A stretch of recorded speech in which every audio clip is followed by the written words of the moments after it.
You know, you guys. And then,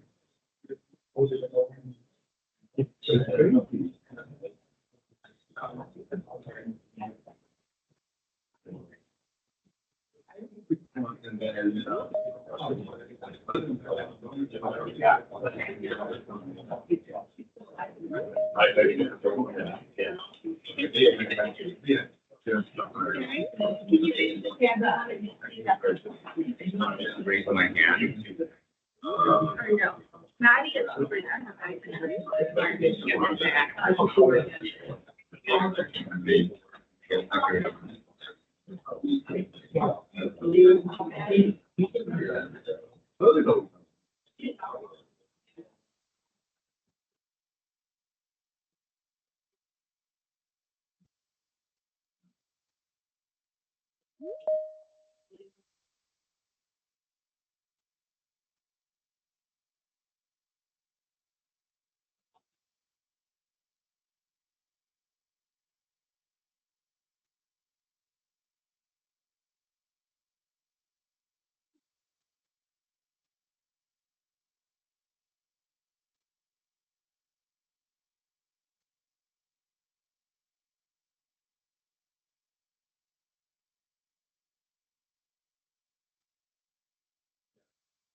So he'll come over and like really creative stuff.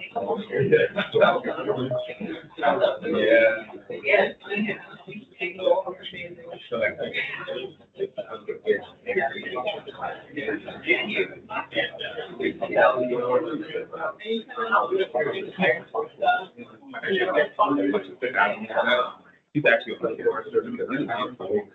He's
You're like on the way.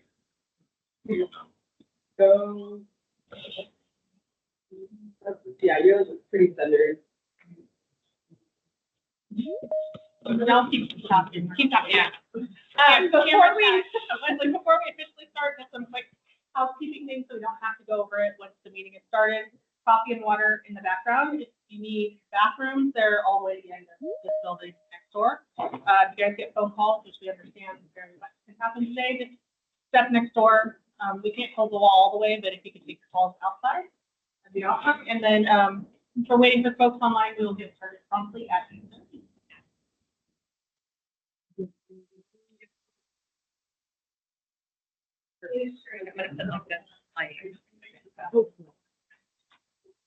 Might be a little bit.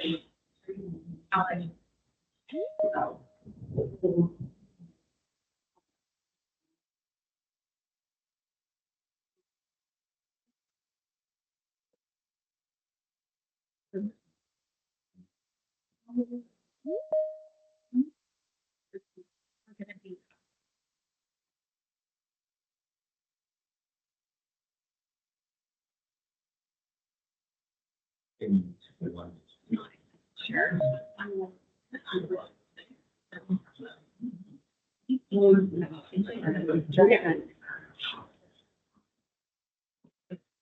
Now the three.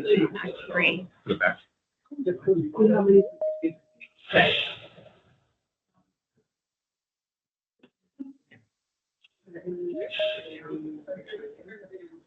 At the same time. Is that okay? We're going to project our voices today. Without sounding like I'm screaming at people. Even. The camera is no longer working. Okay. No, we're done. Oh, on the floating. I think yeah.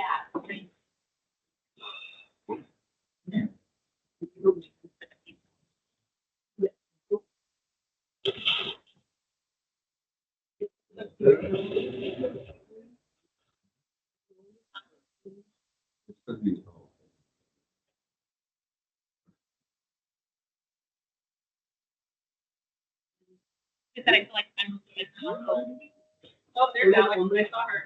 We almost. You know why? They're in the background. Ah.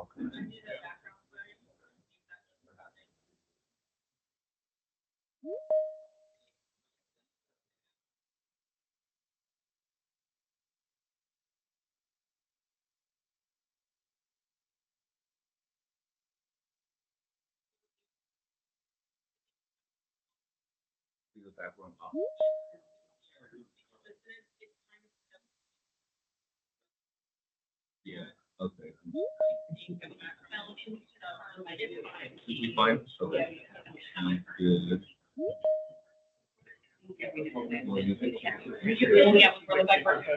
know floating around. No, I don't care about that, but I that's Not great at all. I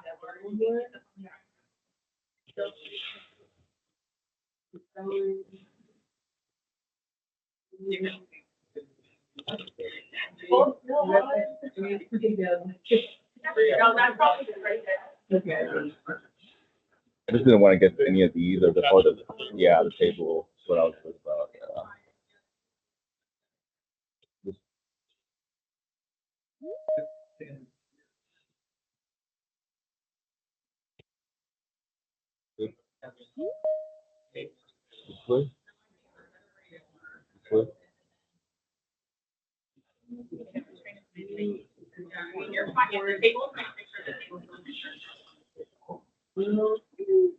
That's the call for you, right? So good as it can. All right. All for you right now. Yeah. So if you like want to be one of the days. Okay, where am I? No.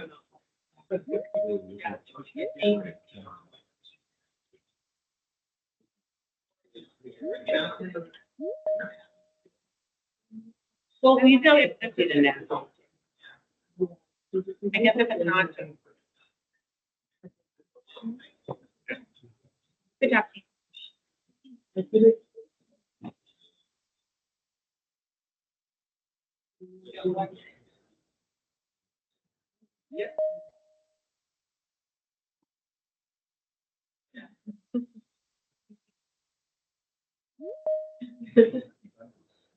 Meeting it too.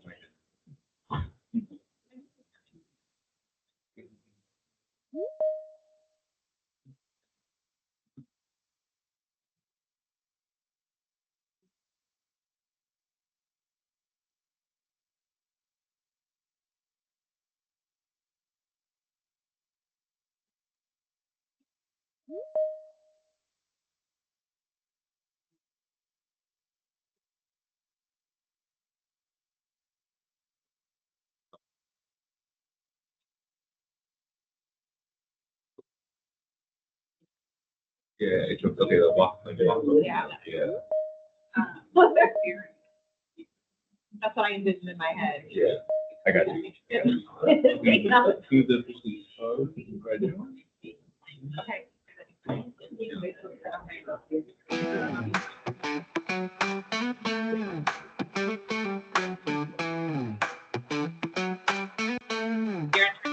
Rolling into the workshop, notebooks in hand. Grand money game, about to take a stand. California dreams, off-road plans. Funds from the force rolling deeper than sands. Paperwork mountains, gotta climb high. Eyes on the prize, no bad guys slide by. Law enforcement cash will stay stashed. Motor vehicle squads, ready for the crash. Grants ain't free, gotta work to the bone. Forms and papers hit the office like a drone. California funds catching bad in the zone. Off highway, busting crime all alone. Laws to death, seminars in full blast. Learning tactics faster than a flash. Grants in the bag like we want a jackpot. Bad dudes trembling, ready to get caught. Law books open, funding unlocked. Write these proposals till the clock goes talk. Highway to off-road, justice gonna rock. Motor crew rolling, no time for mock. Back road bandits, bad to run scared. New wheels, new funding, force declared. California workshop, knowledge shared. Bad guys seeing blue lights, they unprepared.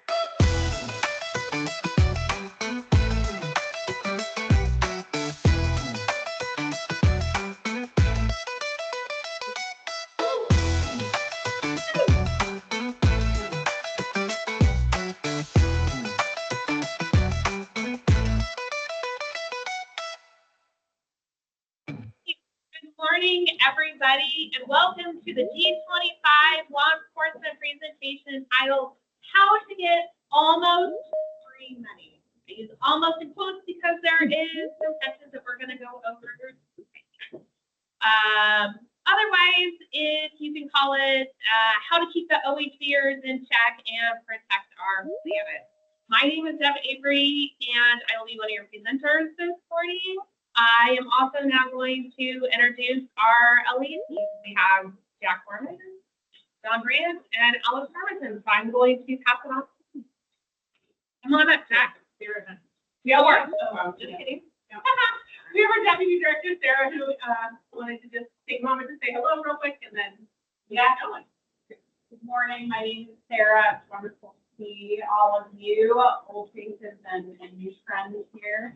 I know that many of us went to probably watching, well, my app is Watch Duty. A lot going on in Southern California today, and so I wasn't sure, with all the action, how many people would show up, but it looks like we have, how many online? 70, so obviously we've got our meeting here today, and tomorrow we expect many more, and I just want to say, congratulations already. You are putting yourself, your agency, your whoever you're representing in a successful position by being here with the team that I'm sitting next to and in front of you. They work year-round really hard to support all of you and your agencies, and I am particularly really proud of this one part of what OHV Division does, which is really critical to our statewide service and OHB.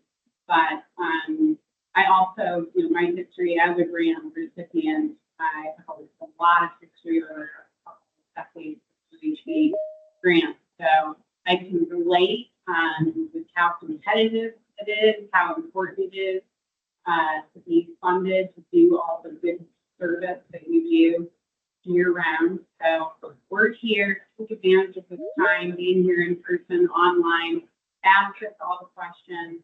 You might want to learn that rap song you just heard. I don't know if you picked up on it. It's all about this. I don't understand how you guys did that. It's very cool. And so be prepared. We're going to make sure that everyone has opportunities to practice. So with that, again, thank you for being here and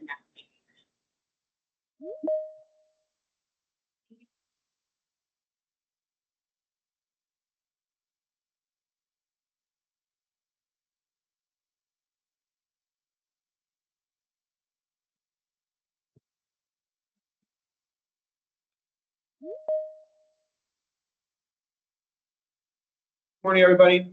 As Deb said, my name is Jack Foreman. I'm the Assistant Chief of the Off-Highway Motor Vehicle Division. I oversee law enforcement and emergency services. Thank you guys all for coming today. We really appreciate your attendance. Next slide. So our agenda for today, we're going to go over where we started, OHV law overview, OHV safety training, law enforcement site visits, highlights of past LE projects, and we'll have a question and answer at the end. Next. So we always like to start off every training with our mission at the Off-Highway Motor Vehicle Division. The mission of the Off-Highway Motor Vehicle Division, Recreation Division, is to provide for the leadership statewide in the area of off-highway vehicle recreation to acquire, develop, operate state-owned vehicle recreation areas, and otherwise provide for statewide systems of managed OHV recreation opportunities through funding to other public agencies. The OHMVR division works to ensure quality recreational opportunities remain available for future generations by providing for education, conservation, and enforcement efforts that balance OHV recreation impacts with programs that conserve and protect cultural and natural resources. So in summary, it's to acquire and develop and operate SVRAs, provide for statewide management system for OHV opportunities with funding by other agencies. So what we do at the division is we balance OHV recreation with conservation, public safety, and protection of cultural and natural resources. So how we do this is a two-pronged approach. One is going to be through our grants program. Our grants program provides financial assistance to local, state, and federal agencies. And our two-pronged approach is a system of 9 SVRAs where we provide motorized recreational opportunities to approximately 145,000 acres of state park-owned land that's managed and dedicated to OHV recreation and related uses.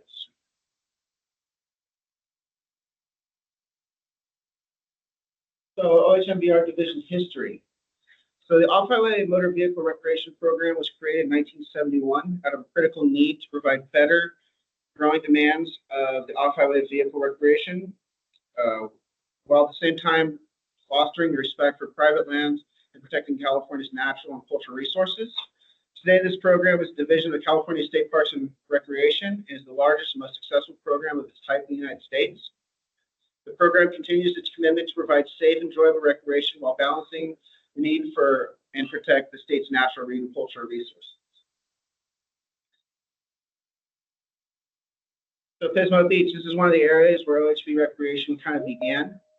OHV activity began at Pismo Beach in the mid-20th century, while expansive sand dunes became a popular destination for recreational driving. Enthusiasts flocked to the area to enjoy dune buggies, dirt bikes, and other off-highway vehicles while taking advantage of the open landscape and unique coastal environment. The Rubicon Trail is another popular OHV destination. The Rubicon Trail is located in the Sierra Nevada mountains of California. It is one of the most famous off-road trails in the world. Its history is deeply entwined with recreation, land management, and collaboration efforts between off-road enthusiasts, local communities, and land managing agencies. So where the modern OHV division really came from was through this chassis Zeeberg off-road motor vehicle law of 1971. Two state assemblymen, Eugene Chaffee, who's Republican, and Ed Zeeberg, who's Democrat, partnered up to create what we now know as California's modern OHMBR program. Their goal was to provide a balanced approach to help families connect with nature through sustainable OHV recreation and reduce OHV trespass onto private and public lands not intended for OHV recreation. Next slide, please. So some other notable OHV legislation, the OHMBR Act of 1982 is what established the OHMBR Commission. It also created the OHMBR Division, which was created within California State Parks. Also, SB 742, which was passed in 2007, increased the red and green sticker fees from $25 to $50 every 2 years. It also increased the amount that goes to the trust fund from $10 to $33. And it also made LE grants non-competitive. Now we'll talk a little bit about OHV grants and cooperating agreement program. So the program purpose of the grants program purpose it's an annual program to provide a well-managed OHV recreation within California by providing federal assistance to eligible agencies, organizations to develop, maintain, operate, expand, support, and contribute to well-managed, high-quality OHV recreation areas, roads, and trails. So some of the OHV grants that are available. Next slide, please. Acquisitions, operations, and maintenance. So this outlines maintenance for trail staging areas and facilities. Recreation and conservation grants, which help for environmental and cultural repair and monitoring. Law enforcement grants. Provide for safety education of state, federal, and local laws, and education and safety, which promotes responsible riding. So did you know, since the advent of the grants program in 1974, grants recipients have received more than $8 million statewide. Approximately 80% of the OHV riding opportunities in California are outside of California state managed plans. In 2023 OHV grant final awards was $33.5 million.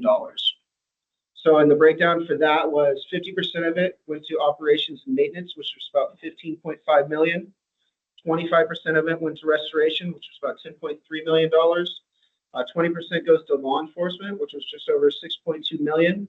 And 5% goes to education and safety, which was $1.5 million.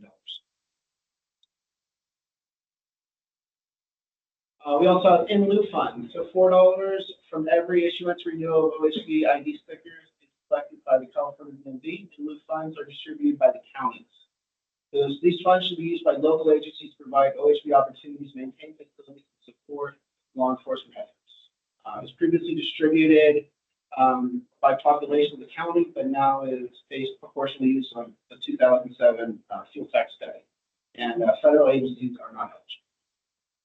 Next slide, please.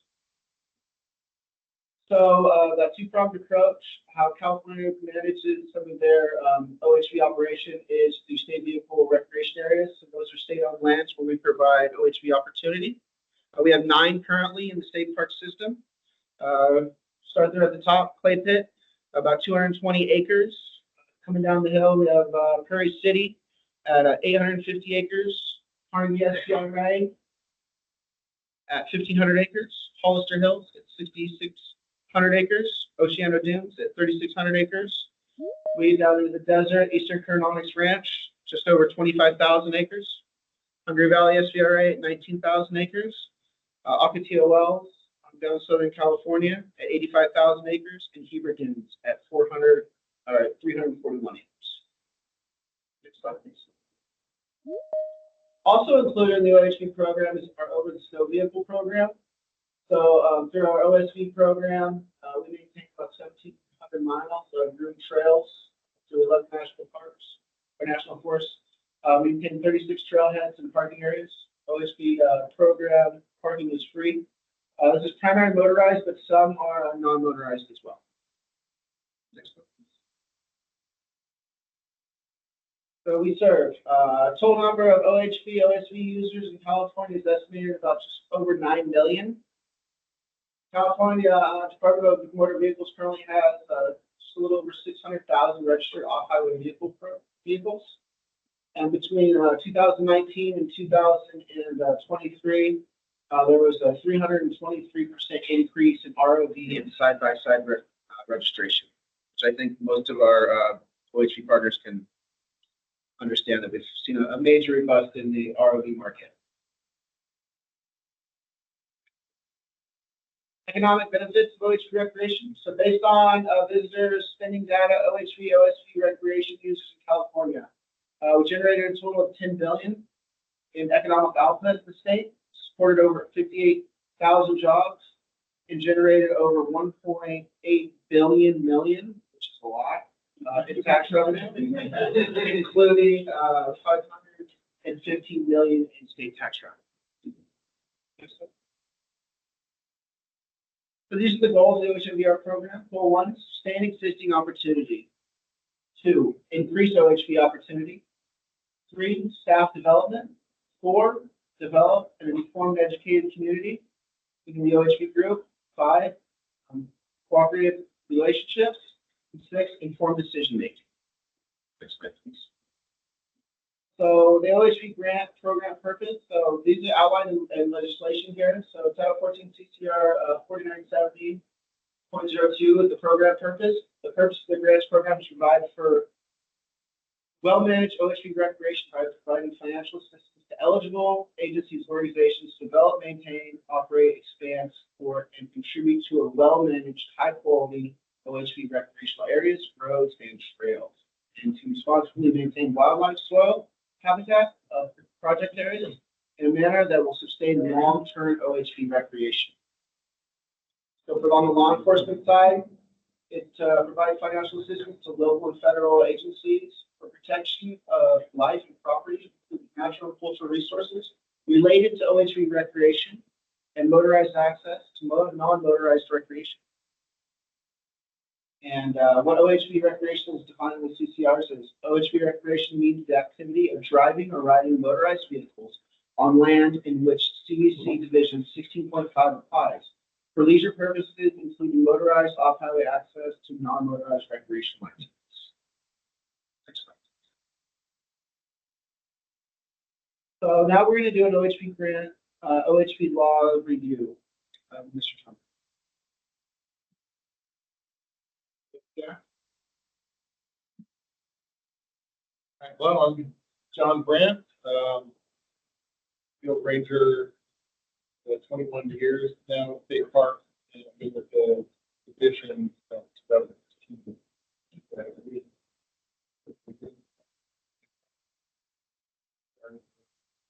All right, so as Jack talked about, the Division 16.5 in the Vehicle Code, that started in 1971. With the OHV law, Chappie and Niebuhr, Eugene Chappie. Eugene Chappie, the prior year, he also actually created the Over Snow program in 1970 by creating basically a registration program for snowmobile that was later developed into the OHV program in 1970. At that time, that program was only funded by those registration fees. In 1972, Eugene Chappie came back in and actually created the gas tax, where it carved out a portion of the existing gas taxes that are dedicated to OHV. So that made a huge difference. But it was originally delegated to California State Park.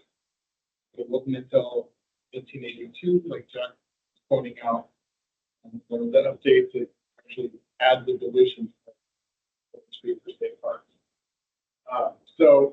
And what we have here is also part of that original program in 1971. We created the OHV law. Originally, it didn't have all of the operation restrictions that are kind of like the rules of the road that were off highway. But it was delegated that DHP and state parks in 1975 to make some recommendations to add those. We did. So we basically have this OHV toolbox that kind of like rules of the road for OHV. And generally, we have to make a decision to make a start line between which toolbox that we have. Using the regular rules of the road with using division 16.5. So as examples, we've got here just kind of numbers. Anybody that's done traffic enforcement understands that there's a whole lot more than all of the examples we have here. So it's kind of rules of the road like. Next slide. So our main distinction here is that we have the vehicle code definition, section 360. A highway is a way or place of whatever nature, publicly maintained and open for use of public for the purposes of vehicular travel and includes streets. So it's a pretty broad definition. And if you kind of just take that in your mind and apply it to off-highway trails, things like that would fit. So that's kind of one of our main things that we're having to distinguish between. Next slide. So section 30.001 is our applicability section of that toolbox. So we've got our two different toolboxes to make that decision, which one we're applying. And it doesn't define what is off-highway.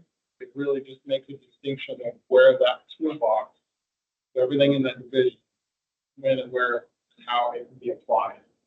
Next slide. So we basically want to answer the who, what, where, and why. And so the who, it turns out the division 38,001 that has the applicability of that entire division. It says that this entire division applies to off-highway vehicles. So the who ends up a majority of the time being the who is operating the off-highway vehicle. Next slide.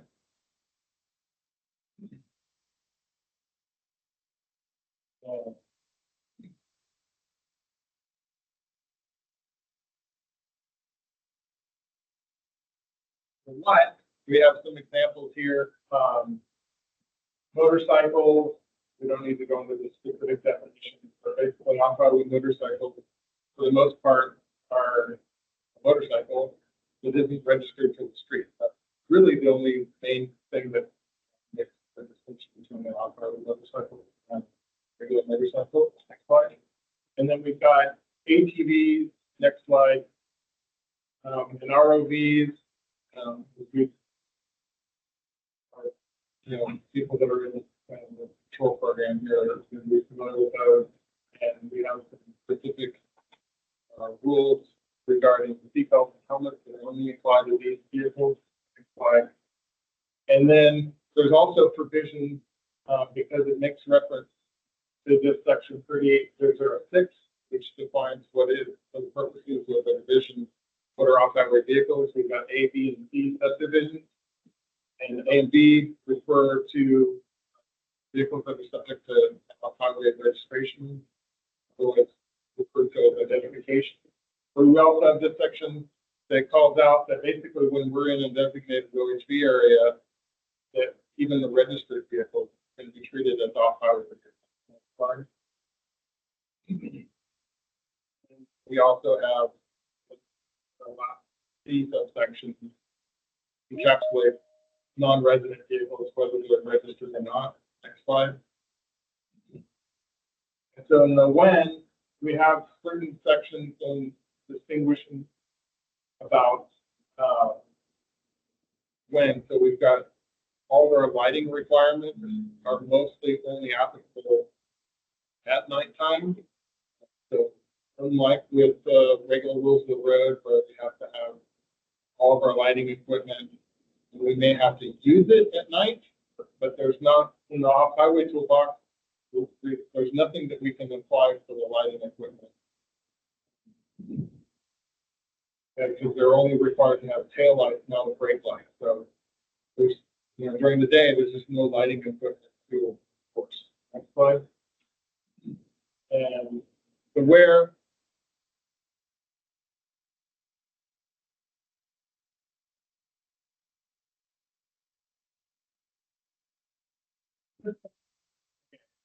And then the where, so, basically we go back to that 38,001 section where it says that everything in this division, the OHV toolbox, there could be where it applies, and it carves out some exceptions, for close course, racing essentially, private property.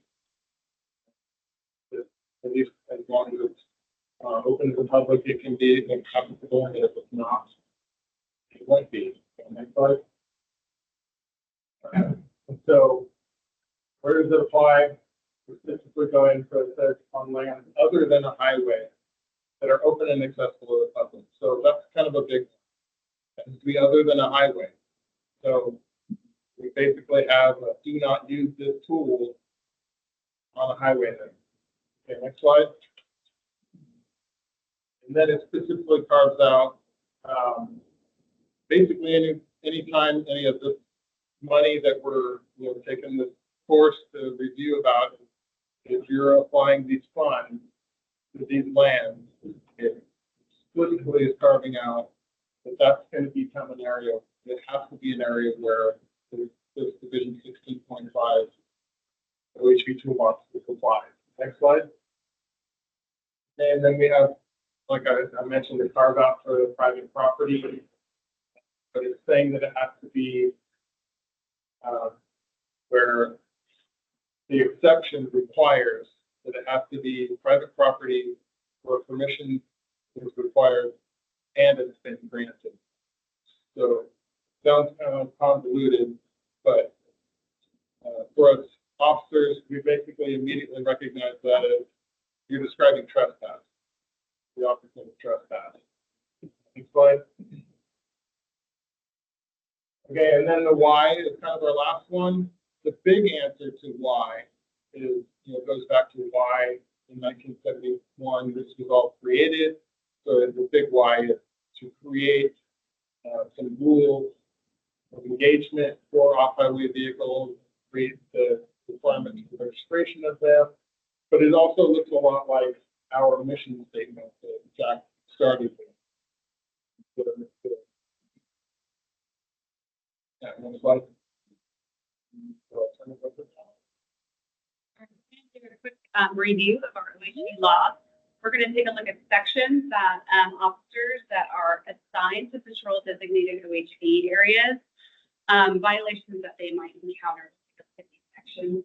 This is actually a slide that shows the cover of our newly revised OHV law enforcement booklet that was revised this year. And we've been actually using this booklet as part of the OHV law enforcement course, which we'll talk about a little bit more later. And it's also available to agencies by request. Mail that out to you. All right, so jumping right into it. Next slide, please. We'll go into 38020. I think we all are familiar with this. This is actually the section that says that every vehicle that is not street legal when operated off highway is required to have an OHV identification. We commonly refer to this as our red sticker or green sticker, and they are issued by the DMV to the vehicle, and they are renewed in June of every year or every other year. They're a 2-year sticker. 38304 is our reach and operate section. This section is actually an excellent section to interface with parents and kids. We see a lot of kids out in the OHV areas that are driving or operating OHVs that are too large for them. So it's a great opportunity to talk to kids and parents about OHV safety. We also have information cards that are available as well by request for officers to keep an hand out to the public. 38305 is OHV speed, and it basically says that you have to operate an OHV vehicle at a speed that is reasonable and prudent, and in no event at a speed which endangers the safety of other persons or property. 38310, their prima facie speed limit, which basically says if you're in a developed area like a campground or station area, 15 miles per hour within 50 feet or 50 feet of a camp group or group of people.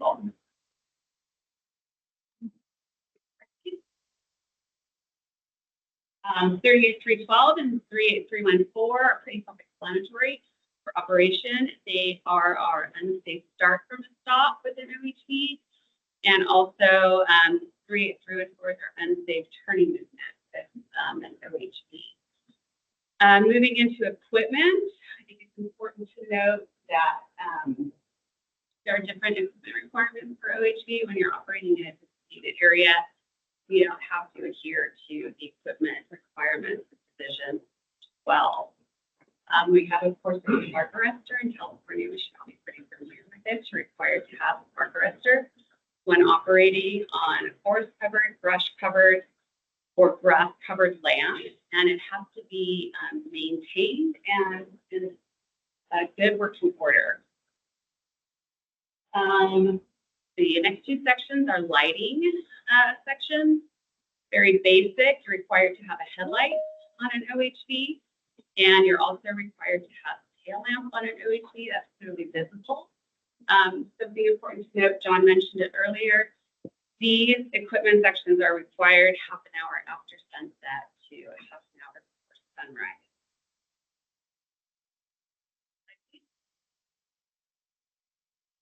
We have sections for the ATVs. This section, 38503, specifically pertains to operation and kids. If you are under the age of 18 years old, you have to meet one of these requirements prior to operating an ATV in a designated area. You either have to be taking a prescribed course or under the direct supervision of an adult with an ASI certificate, or you or that child has to be in possession of an ASI certificate. 38504 takes it a step further for operators under 14 years old. They have to be supervised by an adult and meet one of the requirements of 38503. Next slide, please. We have sections in Division 16.5 that pertain to operation of ATVs specifically. Helmets are required on ATVs, and typically ATVs are designed to carry one passenger. If you are carrying a second passenger, that ATV has from the manufacturer be designed to carry a second passenger. Otherwise, it's illegal to have an ATV. Next slide, please. We also have laws that specifically pertain to ROVs. You have to be 16 years of age to operate an ROV or be directly supervised by a parent or authorized adult in the vehicle with that operator. Helmets are required for the operator and passenger in ROVs, and you are required to have a seatbelt back in an ROV, session. Next slide, please. There are some challenges for law enforcement. There's no driver's license requirement to operate OHVs in OHV designated areas. That tends to create an environment where you have a lower expectation of operator knowledge and experience. They're not required to go through any kind of behind-the-wheel training or online training. Youth operators often don't understand how to respond to law enforcement if we try to make a stop to talk to them. Another challenge we face is the trails lack engineering and traffic control, so there's no posted speed limit. Going back to the 38305 speed law, it says the speed that is reasonable and prudent out in open areas. There are a lot of factors that contribute to what is reasonable and prudent in our OHV areas. That is all dependent on the officer that's enforcing speed violation, the terrain, the time of day, the weather, geography, type of vehicle, etc., etc. There's very simplified rules to OHV. The OHV that Division 16.5 is very small. There's not a lot of detail. There's no legal expectation to drive on the right side of the trail or roadway in an OHV area, and many OHVs have no visible lighting or reflectors, so it creates challenges. Next slide, please.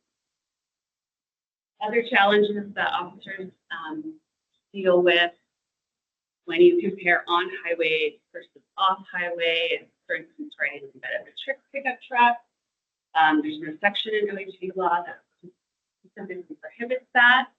There's no seatbelt requirement for 4x4 vehicles. The only vehicle in OHV designated areas that have a requirement for seatbelts are ROVs.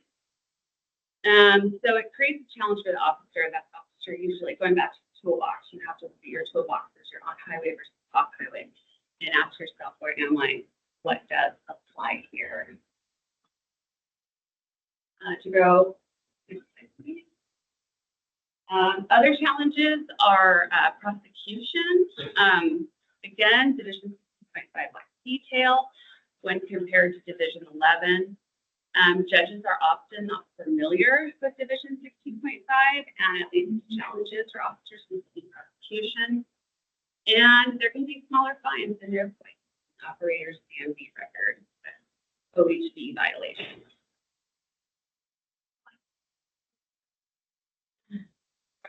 Questions till the end. That's great. So we, the OHV division does offer a post 6 hours OHV law enforcement course. We also offer a post 6 hours sound and park arrestor course. We offer these courses with the goal of educating our law enforcement partners.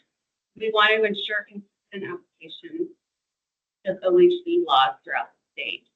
We're happy to travel to your agency to host or to put on these classes, and there's no cost to the agencies. If you are willing to host a class, we just ask that you open up the training facility to other agencies in your area.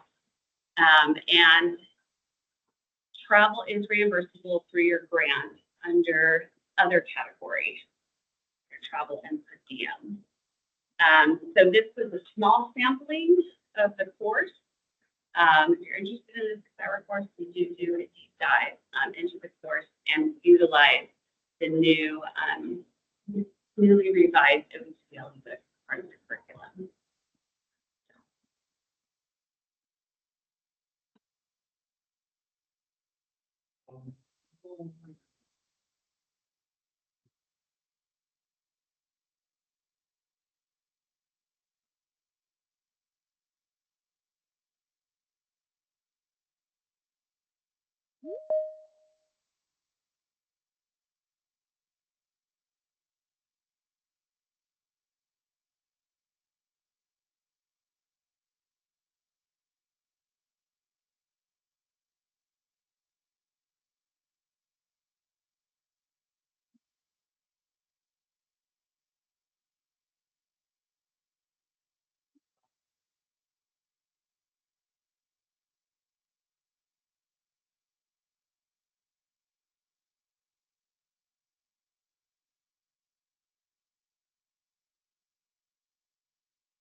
Yeah, for the benefit of folks online, I'm going to try and, we had 3 questions in it. Our first one, so from a friend of ours from the Forest Service. The first one was about insurance requirements for off-highway vehicles. There isn't. There are provisions in the vehicle code that determine whether it's a reportable collision incident that has to be reported to the DMV, and that's basically around whether a vehicle is subject to registration, essentially a street legal vehicle is involved, and there's either injury or damage of $1,000. But there is no requirement for insurance for off-highway. Combined use, because it's a highway, all the highway requirements. If I recall correctly, that was for your other question as well. There was, you had helmet requirements for motorcycles. Yes, there isn't one in the off-highway rules. But when you're talking about a combined use highway, that is a highway. So you're enforcing rules as well as the highway. Yeah, so there's some provisions in the sections that allow combined use highways that make it unenforceable on the highway end for things that wouldn't be practical for them to comply with. Then we'll see it.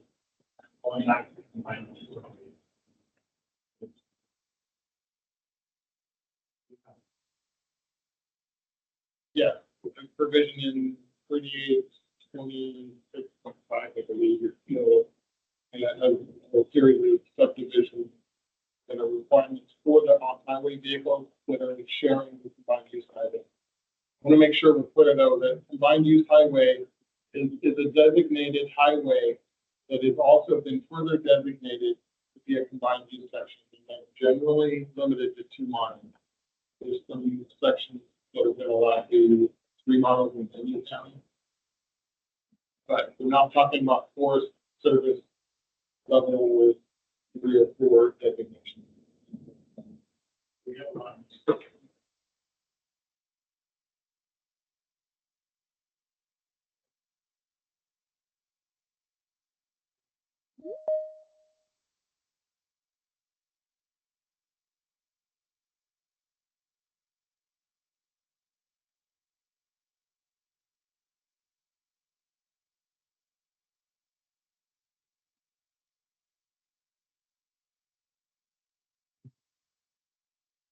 It is possible to have highway bisecting OHV areas.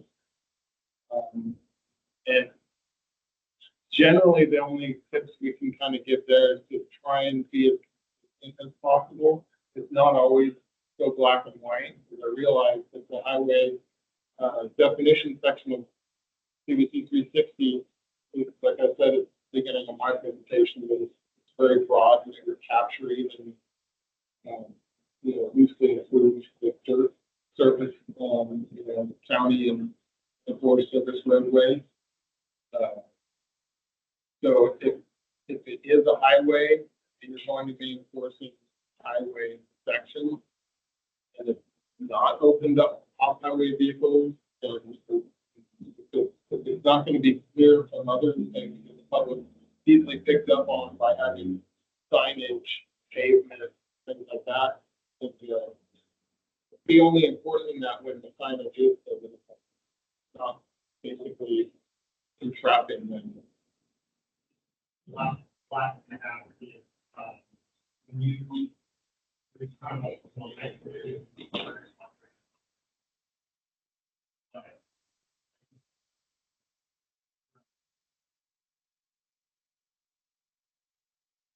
Yeah, you sound like you've taken the class, maybe. Yeah. But yeah, so and again, for benefit of people online, there's a question about license requirements. And yes, this is one of the nuanced details that we covered in our class. That if you have engaged in behavior in the past where your driver's license has been suspended for all the various reasons in the vehicle code, then you've basically been told that it's privileged to operate a motor vehicle, been suspended or revoked. That includes off-highway motor vehicles and the off-highway.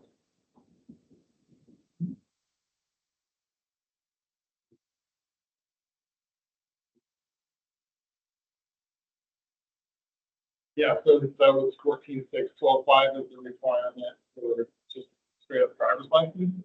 Explicitly in that section, it says on a highway. So it only applies to. Other questions? just want to get your thoughts, in our county, about 1,300 square miles, a lot of density. But the county's very generous in maintaining, dirt roads. So essentially what that makes it is opposed to publicly maintained road.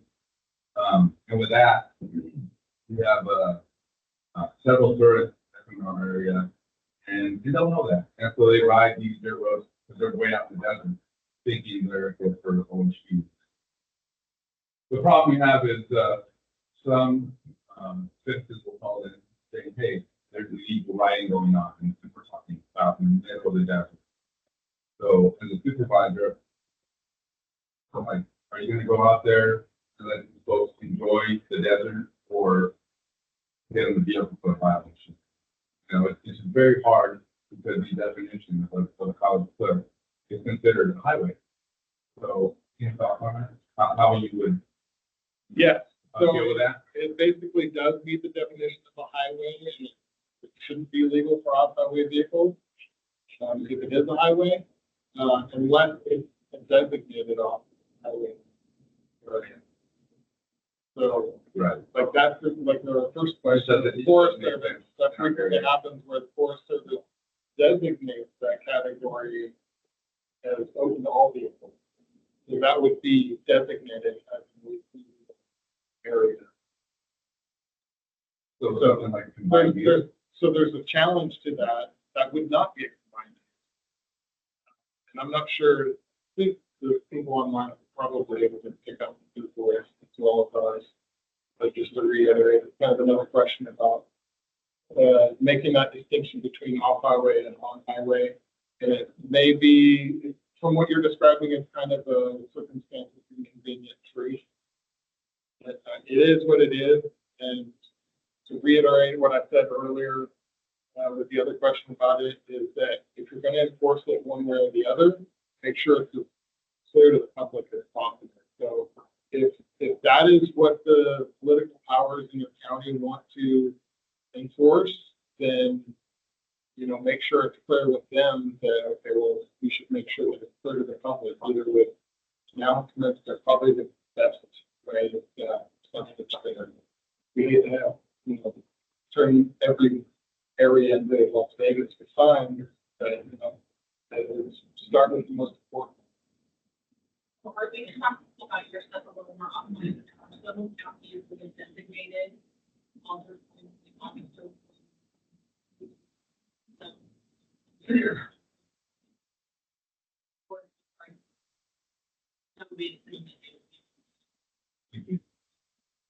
Yeah, and then in that context, I mean, the vehicle code, there's provisions that aren't necessarily related to the off-highway toolbox section of 16.5, but even for Division 11 rules of the road, Division 12, there's provisions about programs like that, that not all of the equipment provisions can be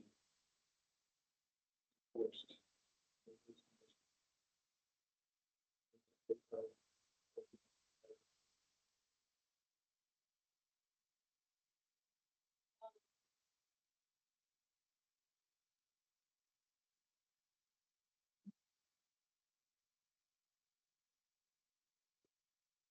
Shop's free. Great. Well, like you're, like not, you're fine. That'll be covered later in the training. Yeah.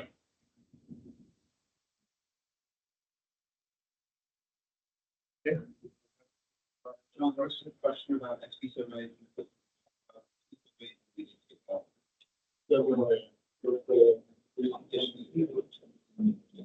we had a question online about SB 708. So 708 is a Senate bill that passed in September, named the competition sticker build. And what it is it requires the Department of Parks and Recreation to develop a permit for California residents for competition motorcycles strictly that are not eligible for red or green sticker. So our department is and it goes into effect 1/1 of 26. And the question online has said, how does it pertain to our federal partners? So it's going to be a competition sticker build. It comes out 1/1/26. We're going through a feasibility study on developing it now. It'll probably look a lot like our California non-resident permit. But how it pertains to federal partners is if you do hold sanctioned competition motorcycle events on your federal lands, this is an ability to give our competition riders the ability to have some form of identification, OHV identification to ride during those times. So, but only if they're not eligible for a red or green sticker, which is going to be model year 2022 or newer non-CARB compliant. So we are working very closely with the agency who puts on 90% of sanctioned events within California, which is American Motorcycle Association. They're on board. They're a big stakeholder in developing this program, so they understand the requirement. They're a big backer of this bill, and something that If that's something you require on federal lands for sanctioned events, they're going to be on. Anyone have any questions on SB 708? If you have anything else, you can come to me at the break, or for our folks online, if you need any more clarification, go ahead and reach out after the project. Thank you.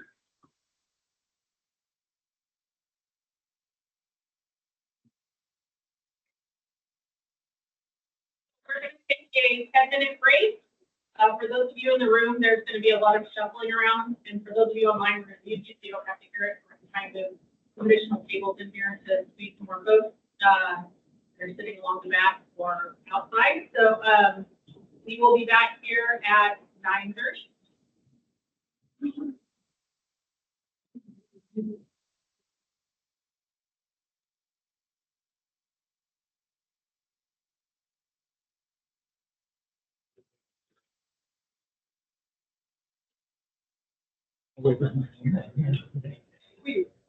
Weird.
Only be there for the camera, right? Are you actually doing it?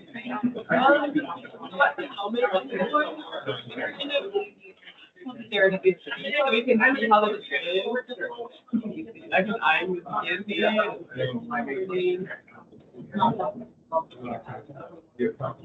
am tired of it. Oh, you're starting on 50 kids. I'm. You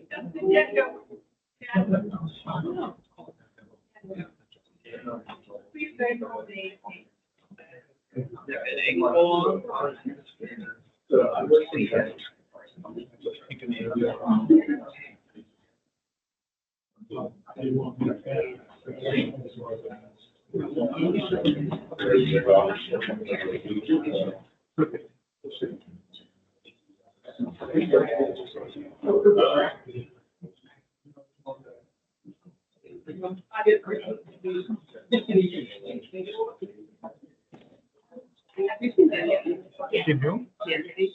Okay, but you're not part of that. I want to make sure they have the team. We're doing it great.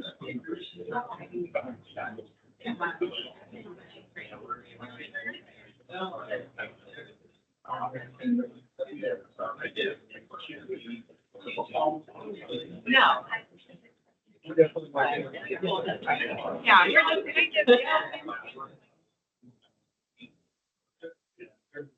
You do? that one. Oh. You want to set camera on? Yeah. You want to look? This is about where they would be. The Whispering Cave. I almost feel like closer. You guys seem like, was there gonna be any more group conversations or just solo? I think they'll either be still 2 or 3.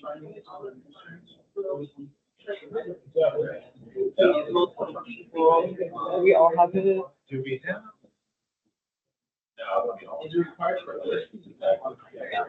Right?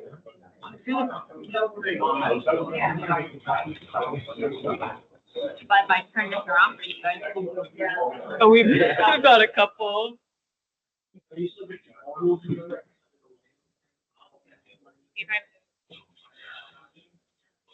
That So now the table's in the way. I wonder if I have something I can like stack it on, give us some height.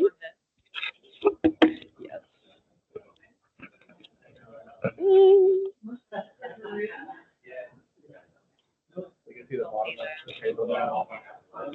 How about now? Okay.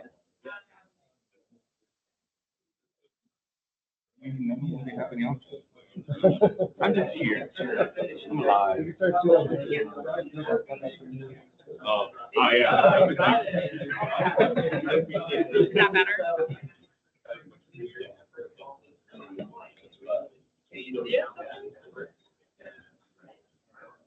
Not there, is They can see you. Oh, no, so I got it down like, it's between like right here. There's a line. Are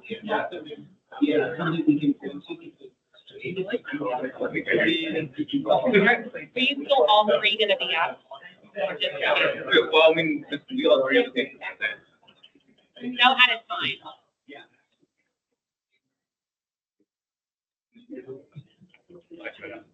I know. I know we're going. It's gonna be us then. How? If you need me to do this, I can.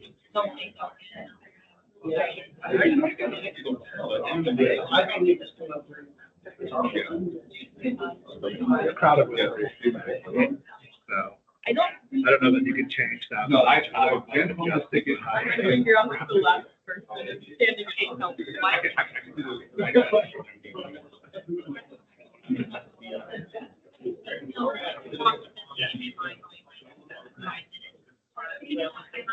Oh, aren't you?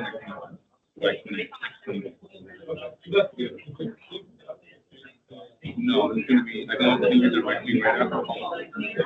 You are directly right after them, right? Yeah, so we're gonna do.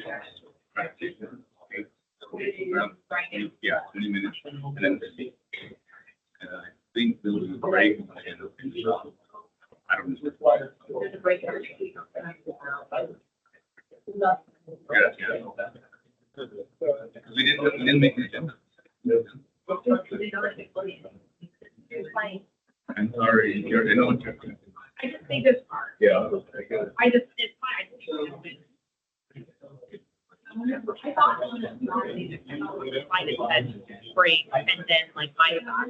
Yeah. But I don't know if that then got moved. Because Okay. originally we never. Okay. Yeah, it was like, If I didn't look at theirs, I was like doing mine. it was maybe like. Yeah. Which is fine. It's kind of like mentally in my brain. It's like, is it 5 minutes from now or an hour and a half from now? It's fine.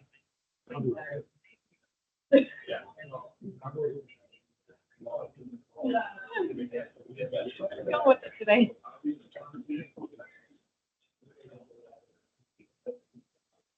Yeah. Yeah. I do need somebody to find out.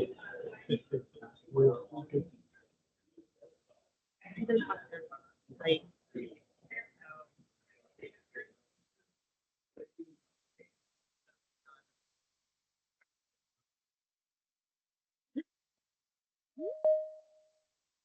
Not control the words that are coming out of my mouth.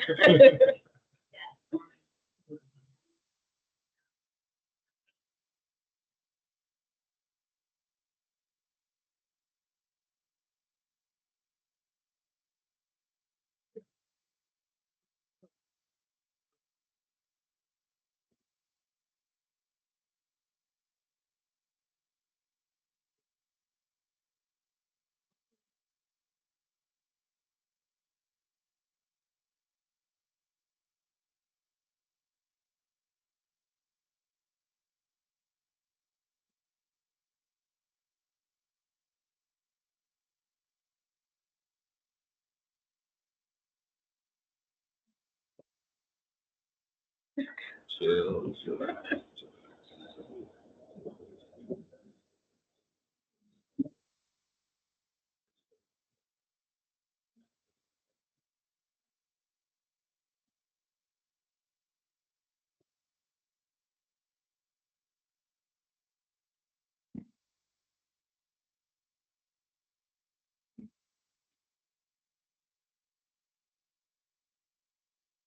Could be an LD presentation.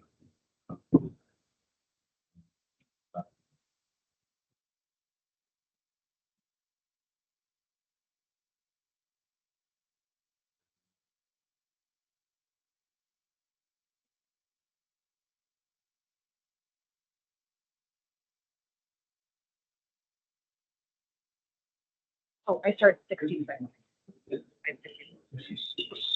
Correct. Oh, you had it right here. Let me just look at these.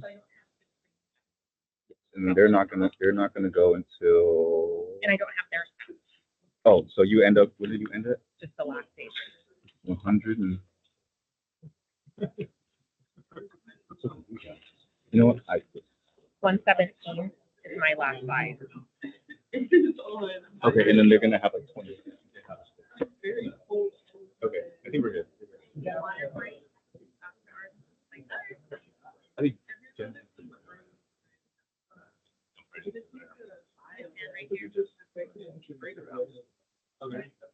But why is it This is where you start.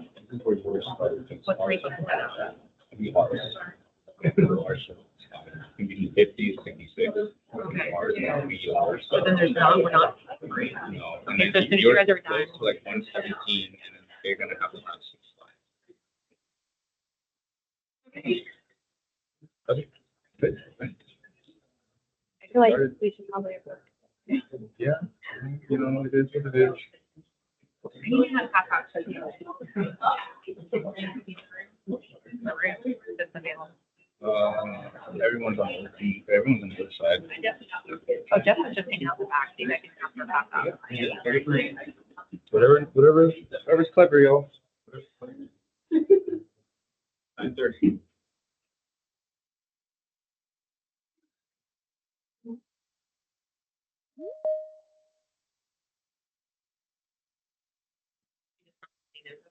I did not make any notes.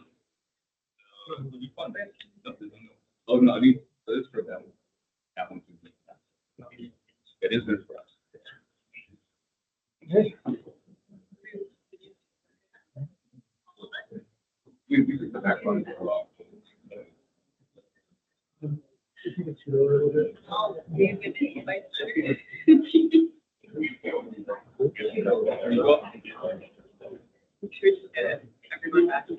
Yeah.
That is right in the middle.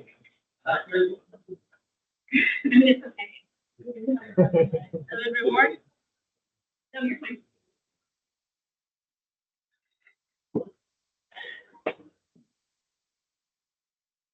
But Nancy, you're right.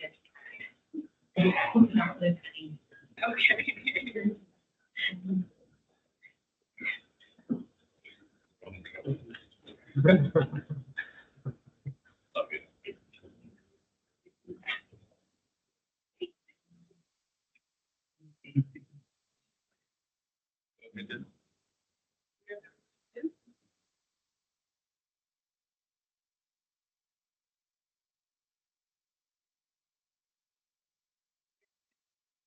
Welcome back, everyone. We're gonna get started again with the next session for the workshop.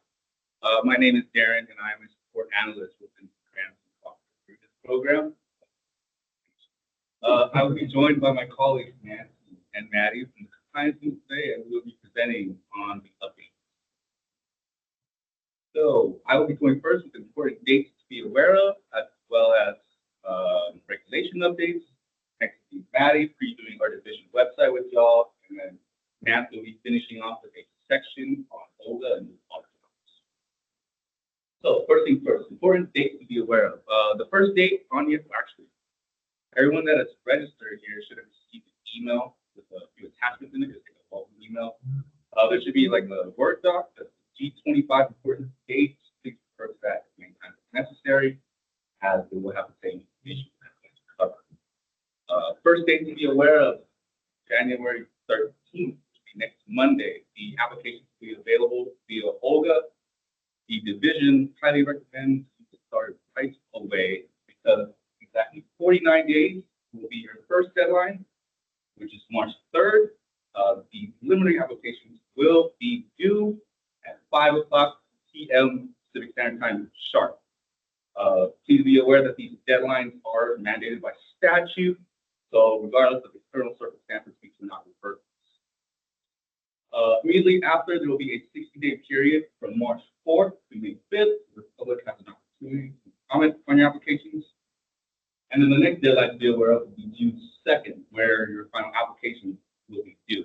At this point, you will have made the necessary updates to your application to reflect comment and as well as any final requirements. And at that point, kind of like in the division ballpark now, so over the next 2 months, we're going to take the time to basically review, discuss, and evaluate your applications. And the findings will be posted in the form of an intent to award on August 4th. It'll basically just be like a hierarchy in terms of eligibility funding. And from this point, from August 5th to August 3rd, September 3rd, 30-day calendar period for appeals. You got the applicant has the ability to appeal any of our intent awards if you choose to do so. And in the event of no appeals, we will be able to post final award pending the application process. In the event of appeals, this is basically postponed until and yeah, at this point, the division will transition into generating your project agreements, and we basically prepare to go. Next slide, please. For the second portion of my section, I will be going over the regulation updates.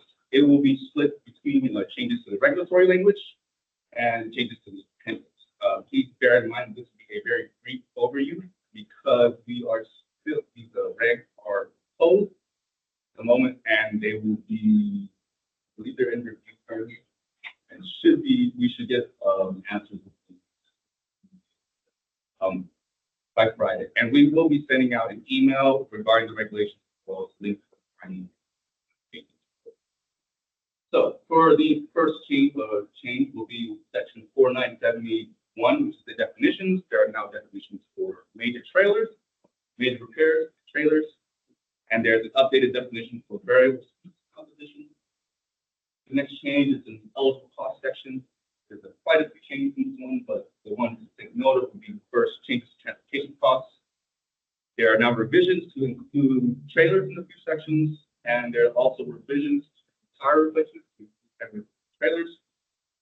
There is a clarification on what a non-major repair is, and finally, there are now guidelines to publication and distribution of materials generated. Moving on will be changes to an eligible cost. There's just an addition of heavy equipment and trailer damage caused by the grant is now eligible.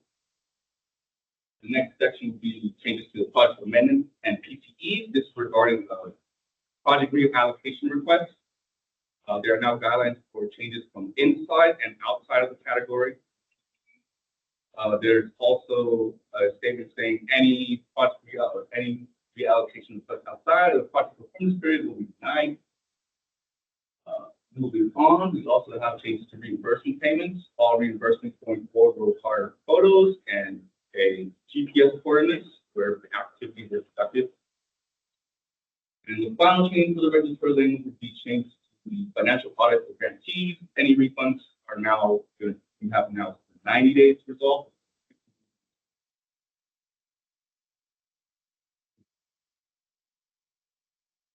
Second set of changes are changes to the appendix.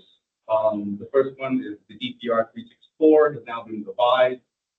In regards to advances, all funds must be placed in an interest-bearing account if legally able to do so. In addition to the DPR, the PAR has also been revised to include this same language. So in the event of an advance, any funds placed, you must indicate what are the funds that were placed in the interest-bearing account that will accrue interest. In addition to this, the PAR has also been updated to include heavy trailers. The next two changes are the same, kind of around the same language, which is the inclusion of heavy equipment and trailers into the equipment disposition form, inventory form. And the last two changes are to the environmental documents. The habitat monitoring plan, part 1, and the soil composition report are now made into one document.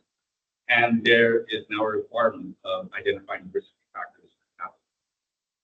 For the second part of the habitat monitoring plan, you're now required to give us data. The last time habitat monitoring was conducted. And now, any special status species monitoring is required to be qualified by laws.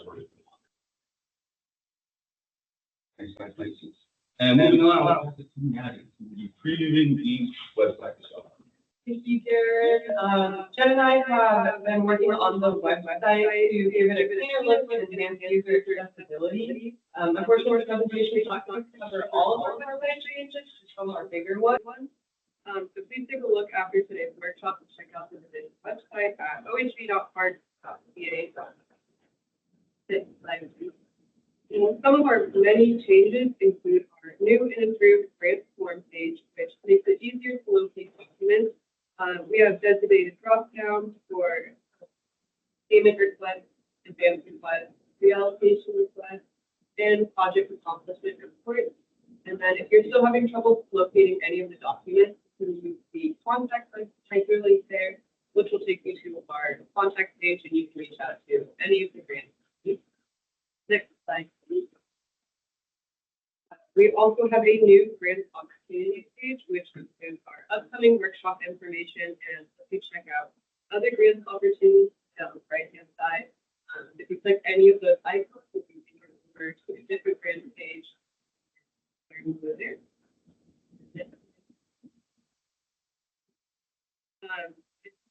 We're returning to the program. We have a button for that. When you select the new applicants / interested parties, you will be taken to our applicant resources page.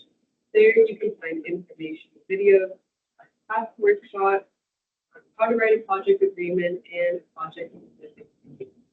We also have the current grantees icon. You select that, it will take you to our division forms, the match calculator, and our environmental resources. And lastly, on the far right, we have our program regulations. And if you click that, it will take you right over to regs and our updated appendix as well. And then lastly, we have one of my new favorite pages is our interactive grant allocation page, which was created by Josh with the compliance team. On this page, you can easily locate the intent to award and final award. Left-hand side, we also have some graphs showing the breakdown of the requested amount compared to the amount of total award amount we have available. We also have it broken down by project awards, agency, and then as you navigate the graph, they're going to change based on the drop-down corner. So the drop-downs allow you to easily navigate by project type, agency, or applicant. And you can look at your own agency, or if you would like to see the full spread of the forest or creation project. Actually, that's my portion of the website, but please go onto our website and check out the other many changes. And we can take a look at the information. Well, hello everybody. I'm going to be discussing the online grant application. Okay. Great, thank you. So today I'm going to be discussing the online grant application, also known as OGA. So we're not going to have an OGA section for today's workshop. However, we're going to be holding open office hours from January 13th to February 28th. So the last day to make your application, like Derek mentioned, is March 3rd at 5 p.m. We actually please not wait till the last minute. As you can see, we do not have open office hours on March 3rd. So please register for your open office hours. There are a few ways you can register for the office hours. It's our division website, OVA's homepage, or if you have to email us to provide your link to register. So if you do not prefer human interaction, which is really okay, we actually have instructions on our division website. As you can see on the screen on the top right, you go to apply for grants, that's an instruction that has YouTube videos if you like, or you have PDF for what you preference, right? And also, if you're every time you're ever in OVA and you're ever stuck, if you see the yellow book icon and you click on it, a window will pop up with instructions. So every time you need help with it in OVA, or you can always contact us and email us. So before I go over the changes, I want to go over project director. If you're performing administrative functions, such as creating a project, working on projects, assigning users to a project, or submitting it, you must submit a project director request every grant cycle. This feature is going to be available in OVA on Monday. So this may or not pertain to you. If you are an individual who already submit your project or request and you're going to be working on another application, let's say for a different agency, doesn't have a valid email address, or if you don't want to create multiple user account, you must submit a multi agency request. I'm not going to go over the instructions here, but the instructions will be available on the division website soon, or you can also refer back to the slide. The only thing that we do ask you to is just go ahead and email us once you do make your request, because we don't get a notification, so we just have to sit there. So just email us letting us know that, hey, we went and submitted. All right, so this one's going to be a little, and this one's important. When you're submitting your public comment notification center section, we are now required that you submit a document for your selection. So let's say if you select notice to interesting person, you must enter your date and you must submit a document. It could be an email, it could be a copy of the website. If you press print, it actually shows the date when you print it with your time on there. It can be a copy of the public meeting notice. It can be a copy of the public hearing. So just make sure that the document you submit in OVA for this section must match what's on wherever you turn. So there's no changes on here, but just a friendly reminder, if you ever come across an OVA, if you ever see the information bubble, also known as the iBubble icon, or show instruction, we highly recommend that you click on it. Sometimes there's great information that can help you when you're writing your application. Perfect. That's the end of our grants update. Does anybody have any questions regarding this stuff?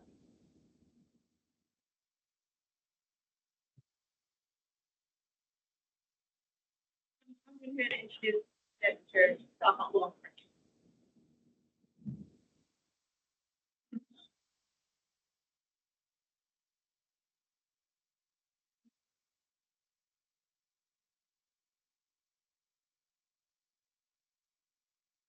Girl voice today. Is that better?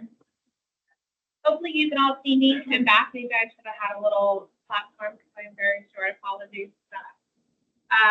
So here I am going to talk about the grant. Now, you heard earlier today from our LE folks, they talked a lot about the history of the program, the background, kind of all the technical, follow the rules. I'm going to talk more about the actual grant process themselves. So in my presentation today, I use a lot of AI technology. You heard the theme song when you first came in. That was put together using AI technology. A lot of my PowerPoint slides and everything up here, they are used AI technology. So what I want you to remember when you're looking at these, some of them, they look a little funny. And I purposely left them because I want you to look at them and pay attention. There is some quizzes as we go along. There is some little pop questions. So they will be based on some of these pictures. So just kind of keep an eye out. And plus, I do have candy. And we have an interactive version as well. Okay? Good. Yeah.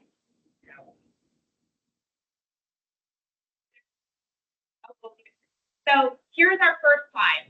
So things are not always what you see. How many strange things do you see? So go ahead and take just maybe about 10, 15 seconds here. Look at that picture. Maybe make notes of things that just don't seem quite right.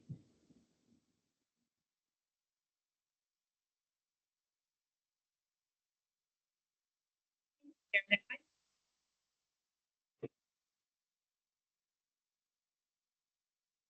Okay, so here are some of the things that I saw. There's some magic shadows. There is several distorted faces. I don't know where the word "few" came from. I don't know if there's a town in California called "few," but AI thinks that there is. The guy's missing with the leg, part of his leg and foot isn't showing. The sign on the side should say OEC Patrol. It says polio. So there's some blurred fingers, there's two mirrors. Did anybody else find anything that they want to shout out or type into the chat that they saw that's different? I don't know. So wonderful of AI technology, right? That it gives us all these tools and all this information, but it still needs that human component, which is like kind of our law enforcement. We still need to have that human component to it. Okay, next slide. Okay, so let's talk about what the grants program is. The off-highway vehicle grants program was created so law enforcement officers can patrol areas where vehicles like dirt bikes, ATVs, and snowmobiles are used. These patrols take place on trails, parks, deserts, and other designated off-highway road locations. The goal is to ensure riders are following laws and just staying on the trails, wearing their safety gear, and driving responsibly. Why does this exist? The state recognized the agency's lack of funding to enforce all of these rules. By using a small percentage of gas tax and vehicle registration fees, the state set aside money for this grant program to help agencies prevent the outdoors becoming a total demolition derby.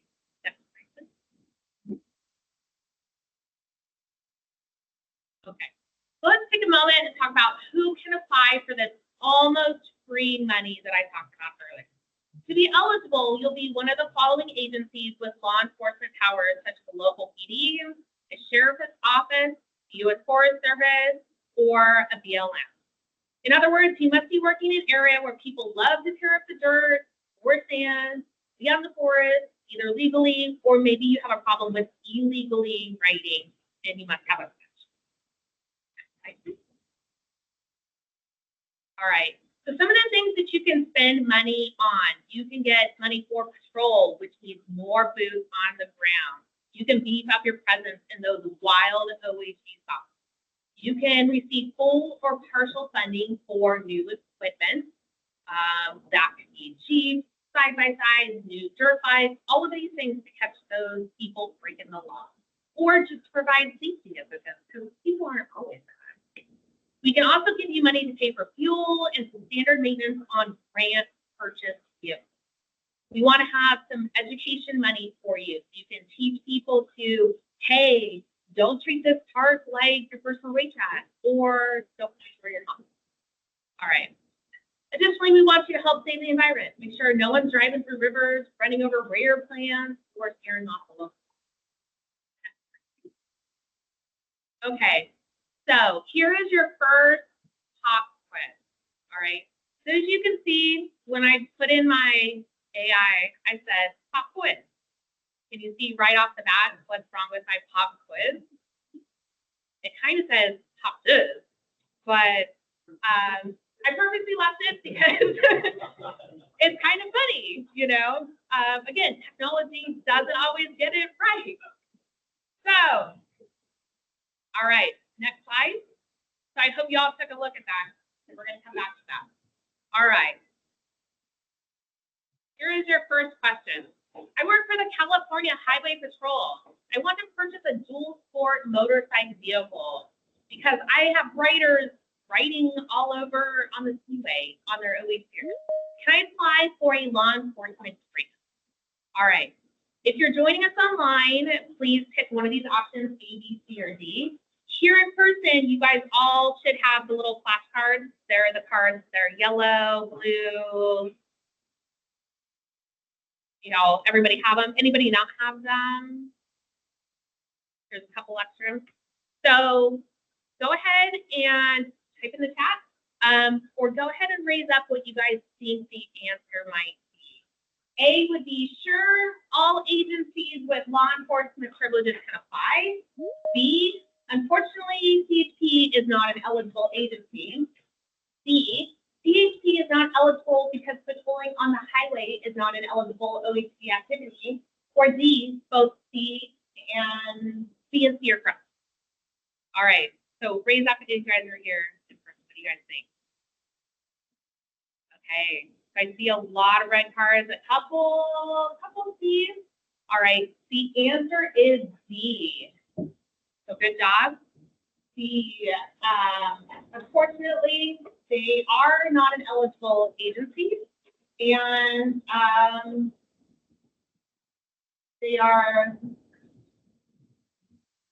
agencies are only eligible to restoration projects. So in our program, because they're a state agency that doesn't deal specifically with community recreation, it's not listed in statute. Statute defines who is eligible for our program, and state agencies are also.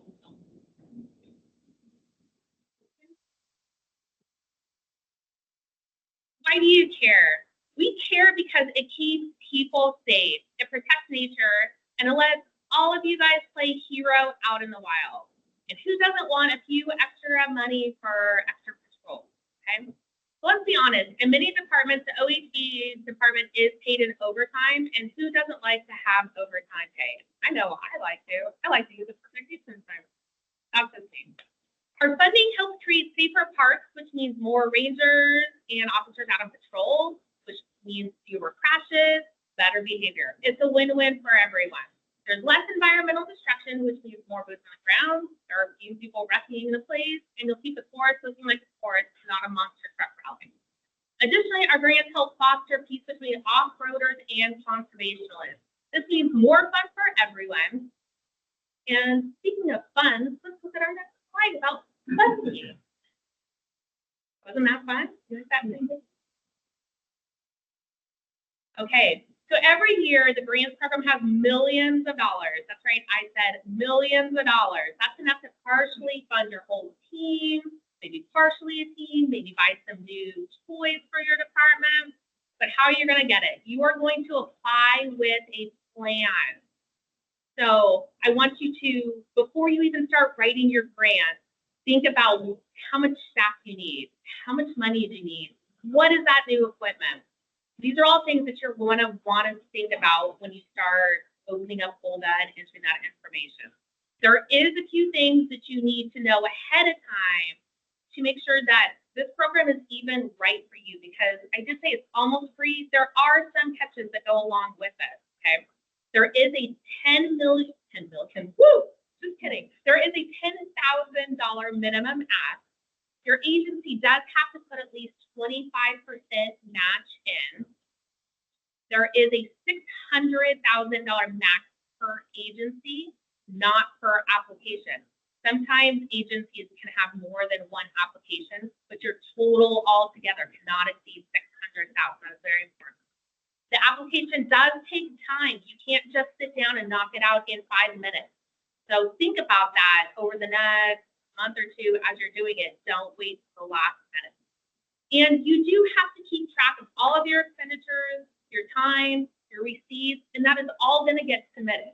So if you really don't have that designated person who can keep track of all that stuff, if you're a lone ranger out in your own department, really think about, am I going to meet the state's requirement for this grant? Because it can be a lot. Deb mentioned the application takes time. We do want to let you know that the copy feature, for those of you that have been in the program for a while, will not be enabled this year. We disabled the copy feature for a multitude of reasons. We have issues with contact information being copied year after year and not being updated. And that's the only information that we can go off when we look to send project agreements, when we look to send emails, let them know your intent to award. Darren, I'm sure you guys maybe did click together, but he is the one that sends all of those emails out to you guys. You get so many bounce backs. When we were sending information about the workshop out, I couldn't tell you how many bounce backs. He was keeping a list so that we can make sure that we go through and either remove people or get, in contact somehow. They get emails updated. If you've been in the program for a really long time, things our law enforcement guys, when they are going to be setting up site visits, they look to that information to reach out to you. I know the federal government switched over to USDA.gov like 5 years ago. There are so many emails on our applications that still say fs.fed.gov or whatever you guys are looking for because it doesn't get updated. We also run into asking the same questions over and over when we're reviewing your application because it's information that we've requested through factual findings that we get additional information from you on, and it never gets updated, and then you copy your application, and it's still the same issue. So unfortunately this year, the application may take a bit longer. For those of you that are tech savvy, I'm sure you can still figure out a way to copy the application, but it will not be eligible to just like choose your application, copy it over completely and send it. Do you have any questions on that before I get back down to the deputy? Thanks, Jen. I was actually going to break that bad news at the end of my presentation, but way to rip off that Band-Aid right now. They're so happy with me now in my presentation. So, okay. So let's talk about that application that Jen just talked about. So the big thing is really reading the rules, reading the directions, making sure you understand what division is asking for. If you're ever not sure, that's what we have staff here for. You can ask the client staff when you're working on your application. If it's a current application, you can ask or if it's a current funded program, talk to your grant administrator. So really make sure you read the rules. Next, you're going to identify what you need. I keep saying this, right? You guys have heard this now about 3 times. Identify and have a plan. Are you going to need more staff? Are you going to want new equipment like ATVs and radios? Are you going to be doing any type of educational outreach during your project? Are you going to create a sign that says, don't be dumb, have fun on an OHV? I mean, that would catch my attention. I don't know if the federal government will allow that sign to be on the wild, but I know personally I've stopped and read it. Nancy talked about Olga. That's that online grant application. That is where you enter your application into. If this is your first year coming in as an applicant, or if you need a refresher on our website under our resources tab, we do have step-by-step Olga instructions that tell you how to create your project director, how to enter your application, everything you need to know step-by-step. And then I just want to reiterate that little eye bubble that Nancy talked about. If you get stuck, you can click on that little eye bubble. Again, we're just calling out. We're here to help. Next slide, please. So when you're putting your application together and you think that you have it all done, the first thing I want you to do is have somebody else please read your application. Although I really enjoy sometimes reading some of the applications, they're sometimes very comical on the errors that are put in there of the spellings, and I sometimes feel like a teacher with my highlighting those. But a lot of times it's not even about grammatical errors that we see, it's more about the content and what has even been written. Sometimes we have all of this fluff information, and you guys put all of this information in here, but it's kind of really masking just the 2 or 3 sentences that we really need, those key points, okay? So if you have someone who is not maybe from your agency, but not in your OHC department, or if you're having a Valentine's Day party, wouldn't that be fun to ask someone at a Valentine's Day party to read your OHC application? That would be so much fun. I would love to do that. Give them some candy though, or some chocolate, maybe butter them up a little bit before you have them do that. But really ask them, do you know what our project intends to do? Do you know what our patrol area is? Is it clear on how many patrols we intend to do during this application period? Did we justify the need for equipment or staff time that we are asking for? Is it clear that we are going to track and project and measure our success? So those are just simple things. And really, you'd be surprised If you have someone internal read it, it's, you know, sometimes when you read something internal, you're just like, yeah, it's there. It's there because you know it's there. It's in your head. But if you have someone from outside your agency that's not familiar with it, these key questions really stand out and pop, and they're going to be able to identify that for you. Remember, if you have people from the public that are reading these applications, they don't know about your agency. This is your opportunity to tell them about the agency, but we also don't need a 50-page history. Next slide, please. Okay, so it's another time for a pop quiz. So go ahead and take a look at the screen for about 10 seconds, and then we're going to move on to the next question. Oh, that was a quick 10 seconds. It's the coffee, sorry. Darren's a little trigger happy. That's why we don't let Darren work in the LE side. He's a little trigger happy. Okay, Darren, go ahead.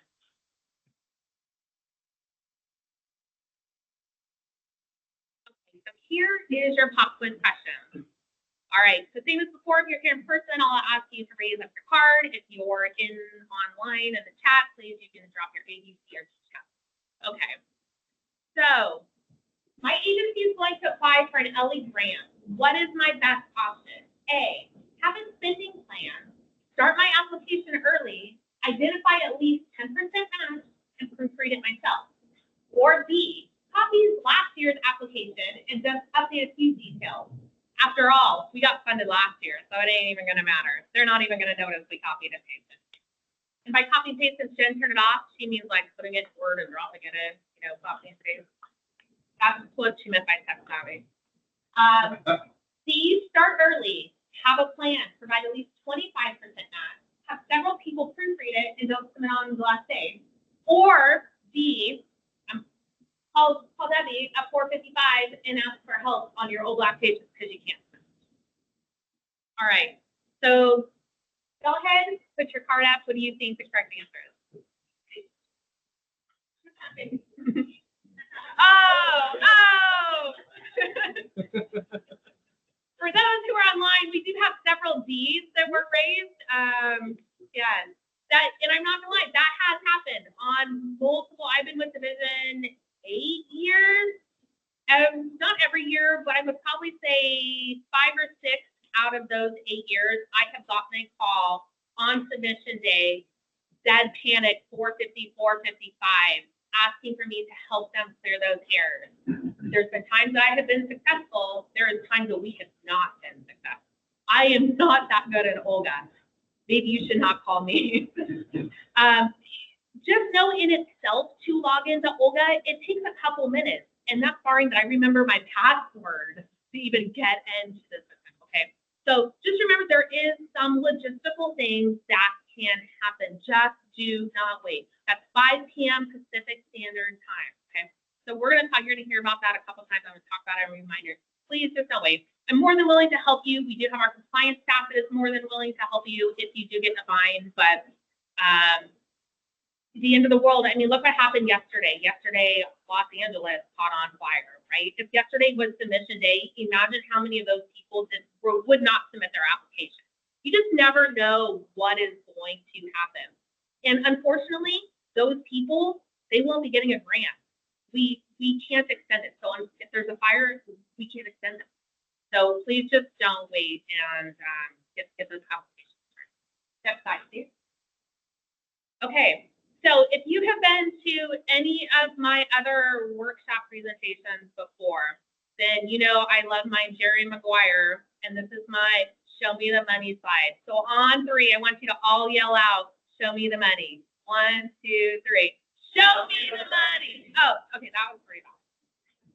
We can definitely do better than that. 1, 2, 3. Show me the money. All right, that was much better. Okay, so this is our spending category. This is what's in our project cost estimate, otherwise referred to as our PCE. There are several different categories that you could put your money into. There's staff, there's contracts, materials and supplies, equipment used, equipment purchase, other, and indirect.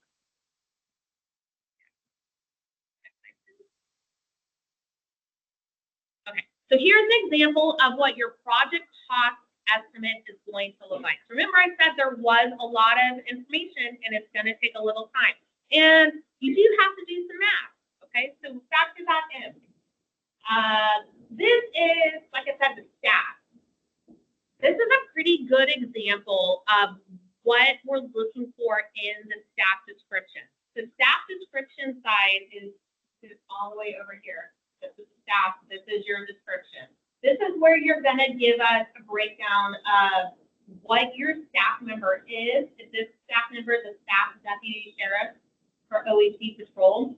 And this sheriff is gonna do things like go out on patrol, do some education, check some OHV hotspots. Okay, these are detailed items that you're gonna list of what that person is going to do. So maybe this is a captain, patrol person. It's anybody that's going to be in your staff, okay? Next, you have the QTY, that's quantity. This is how many hours, the quantity of time that this person is going to do in your whole project period, okay? Hours, so this goes here. The rate goes next.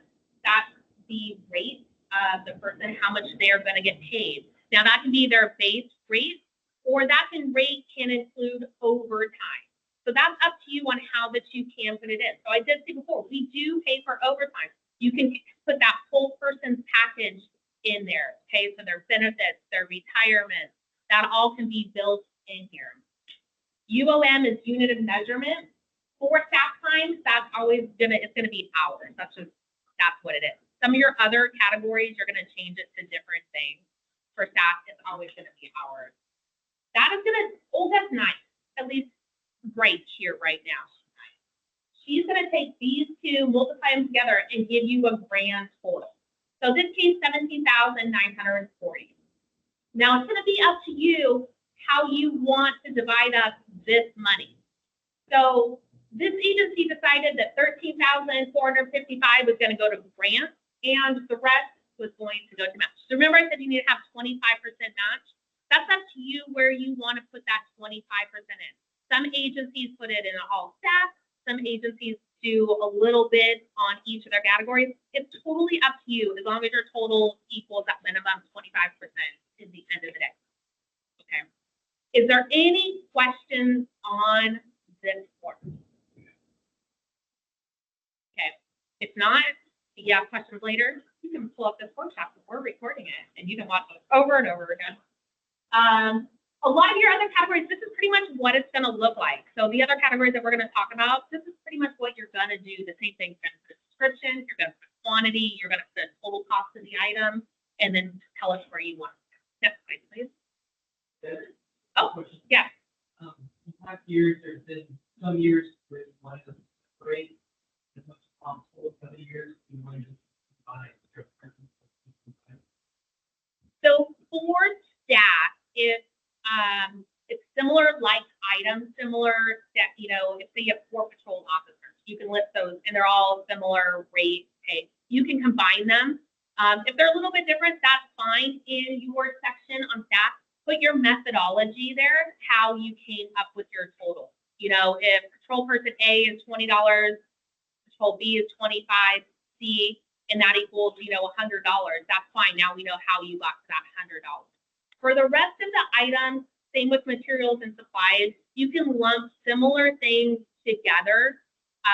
And we'll show a little example of the materials and supplies as we go. Sometimes if you list every single person out, then we have like a 100-page application. And a lot of times people are doing similar duties. So if it's similar duties, similar pay, it's okay to put them together. Just put in your notes what it is.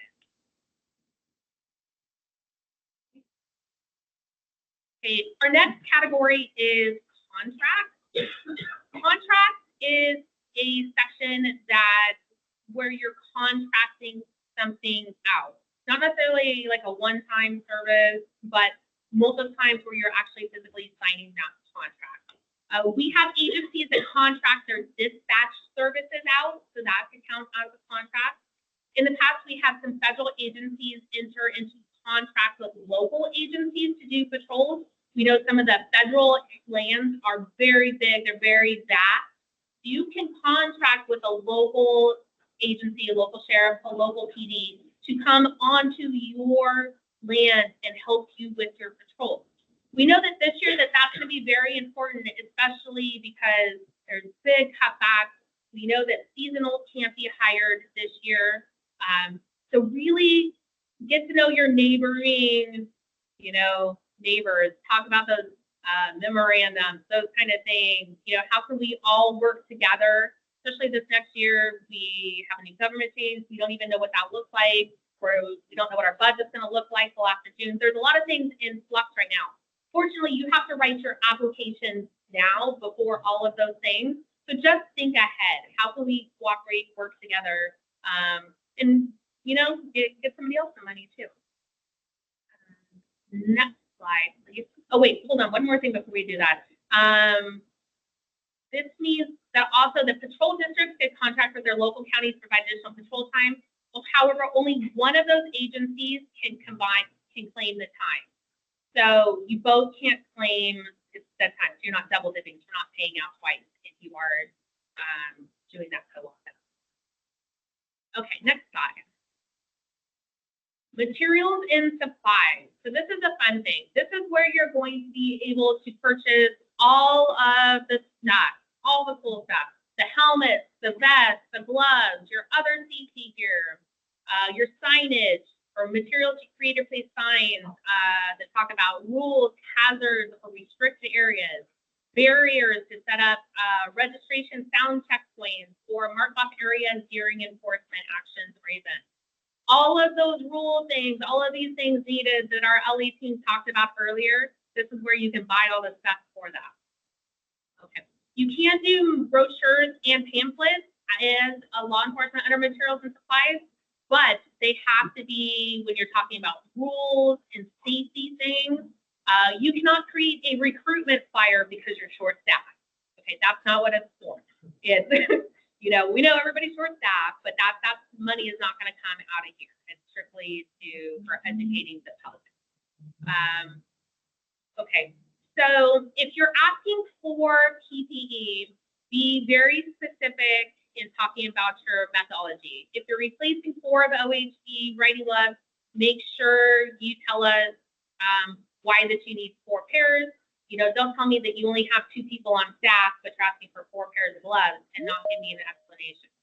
Okay, so those are kind of the things that we want you to think about. Next slide, please. Okay, so equipment use.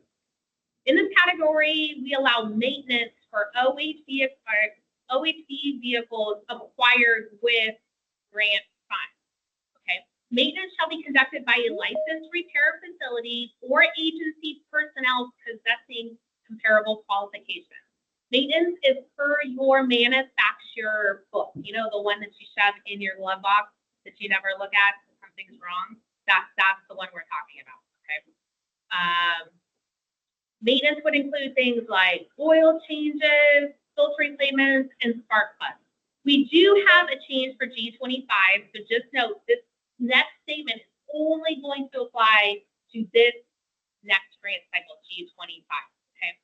You no longer need division's approval to have a person on your staff repair that vehicle. For G24, 23, 22, 21, those years, if you have someone repairing your vehicle that is on staff, you have to let division know ahead of time, and division will let you know if that is kind of a qualified person. That is like per our rate house written. For G25, if you have that person in-house on staff, you no longer have to let division know ahead of time. Okay.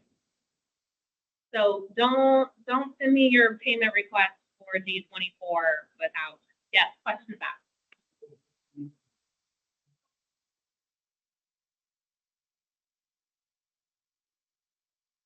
Yeah, to be reimbursed. Yeah. So if you are putting on to be reimbursed, technically that staff time, right?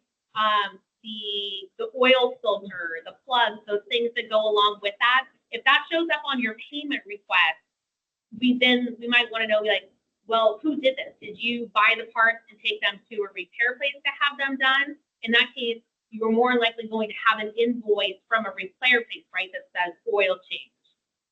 Go ahead.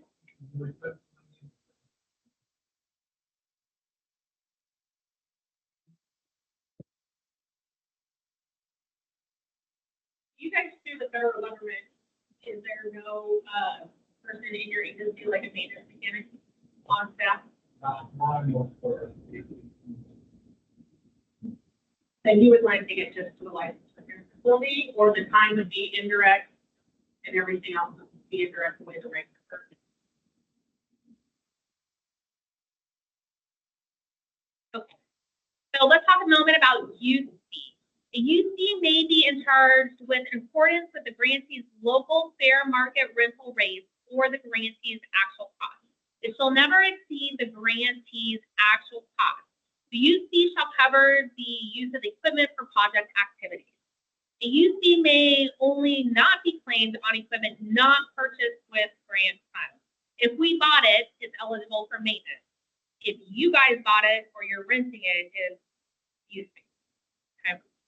So let me give you an example of that. So maybe your county has a Jeep that you like to borrow because it's all tricked out with the OHV, the special tires, got the license siren. The county lets you borrow that for a stellar deal of $100 a day. I think it should be free because you're all in the same county, but that's why they don't put me in charge of things, right? So they're essentially $100 a day. You know that you're going to go out on patrol at least like 15 times during the grant cycle, right? So in this category, equipment use, you're going to say Jeep, and I'm going to show you a picture of this. We're going to show you an example. You're going to say 15 times 100, $1,500, that's your total. That's how you're coming up. That's what the use fee is. Is there any questions about that? Okay, next one. Okay, so this is kind of an example of what I was just talking about. So here's equipment use. Here's your justification. This agency classifies it as use of 2 Chevy UT trucks to be used during OHV deployment during the busiest times of the year. These vehicles are city-owned, no grant funds were used, so they kindly told us, so we don't have to ask a question. The grantee is already telling us, hey, it's not grant funded. Don't even ask me. I've told you it's not grant funded. Okay? And they're saying these rates were derived from the city rate. But they're saying they're going to go out 12 times, 12 days. So here's their methodology here. 12 days times 190 per day equals 2,280. And they're taking that all in as members. Okay? That's how easily that is going to be broken down. So fuel costs must not ever exceed your actual cost, and it may be charged to cover all of the equipment that you're using on your project. You will have to provide the pump receipts or other division approved documents. I know with the state, we use on our cards, we have like a WEC card, and then you get a printout that says, Debbie went to AMPM on January 1st and spent $20. So that's the kind of documentation that would be submitted with your payment. So when I talk about keeping all your receipts, keeping your, logs, writing everything down, these are the type of things that you're going to be expected to turn in if you want to be reimbursed with the grant. Next slide, please. Yes.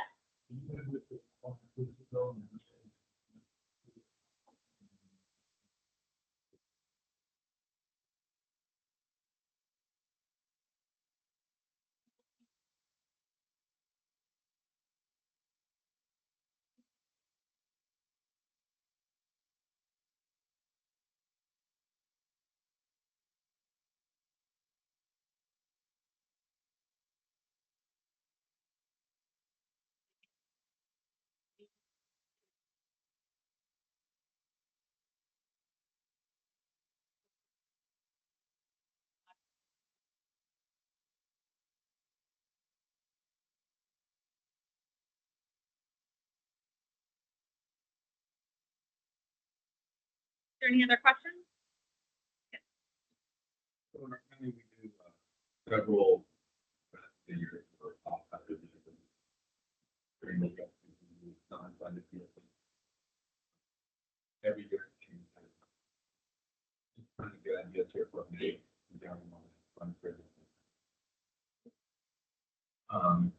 Under that example you just gave us, I think I can hold work for years past about how many times we did this and average out an hourly rate.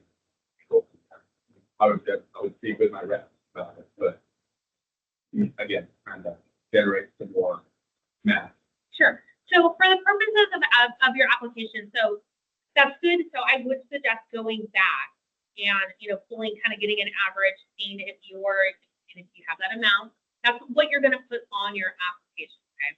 So, and you're going to say, based on, the maybe past 5 years of history, we use this vehicle approximately 10 times with, and the city has billed us at this, particular rate. And that's where that will go in that notes section.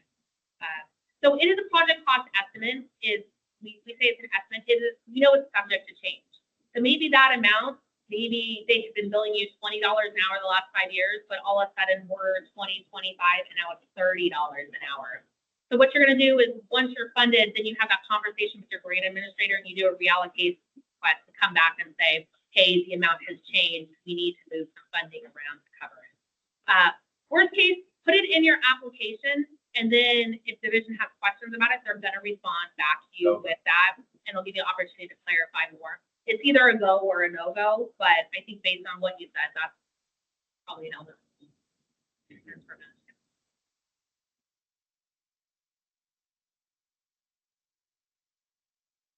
Yes, you can use from the pump.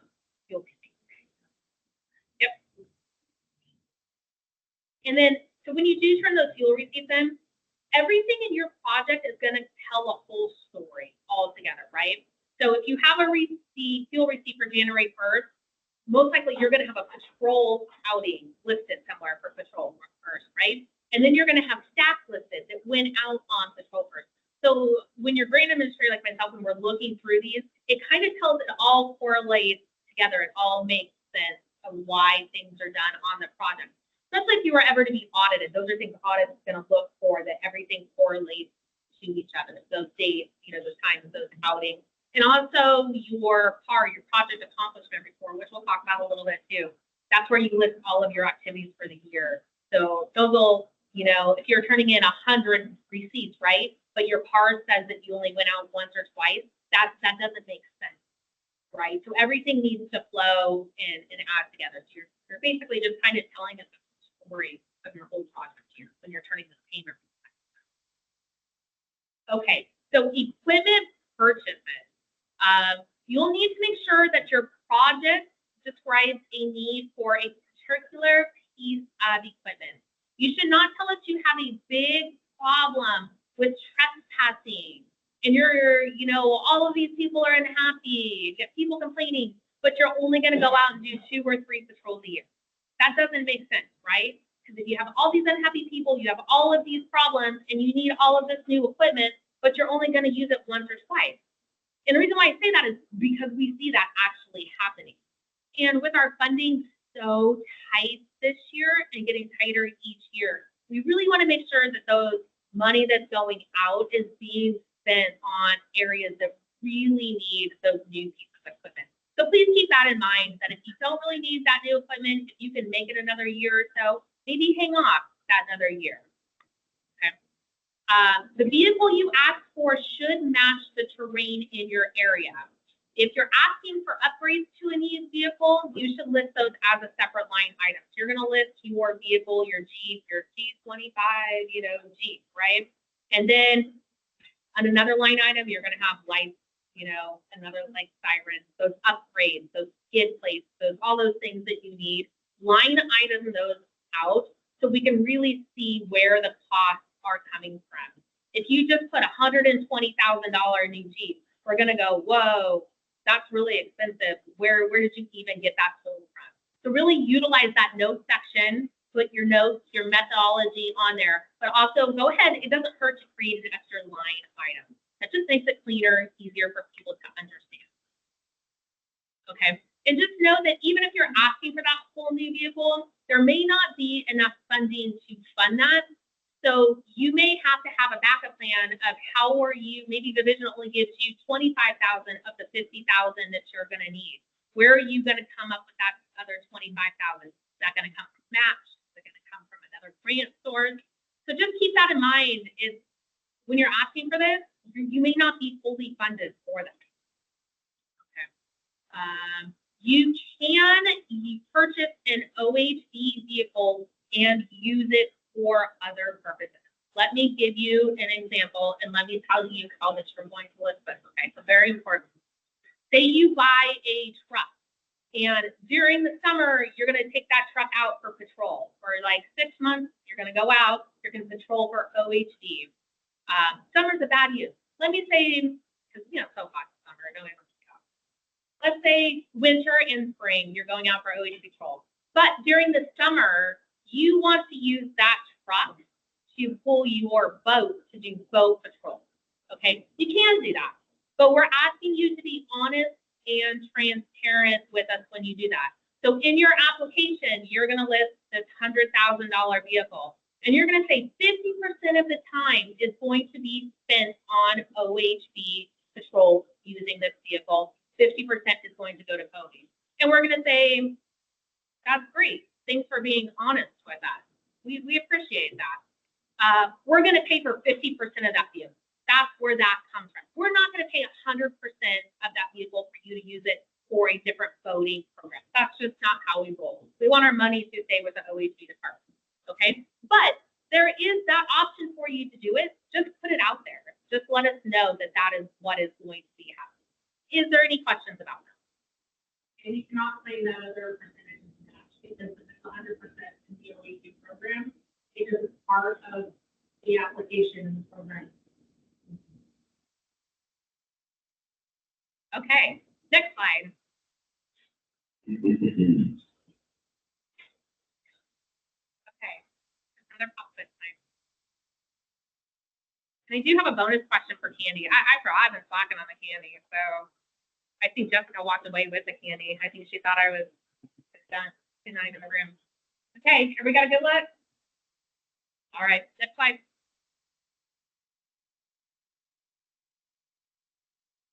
Okay, so here's a question. I have 4 officers on staff. 2 are brand new, 2 have been working with us for previous years in the OHV department. I need to purchase some new PPE for the new person and the old person. Okay. How should I write those PCE notes, those project cost estimate notes? Okay. So again, those who are doing it via chat, please drop your answer in the chat. For everybody in person, please take a minute to read these. Can you guys read them all the way in the back?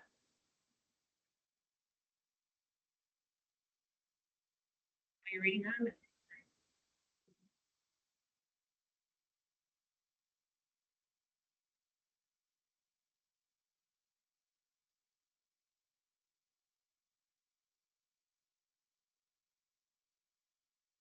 Okay, so A, I'm going to list it as 2 goggles, $89 each, 4 sets of gloves, $75 each. There's a note on there. They so kindly left a note. Division requires new gloves every year, 2 pairs of writing pants, $125, 3 pairs with built-in palms, $899. Replacing 1 helmet due to an accident, 4 writing jerseys with staff names and OHVs embroidered on the back. That's $52 per shirt. Or I could write it B, which we often see with no description. Out of G25, we just need 4 gloves, 4 bands, 4 helmets.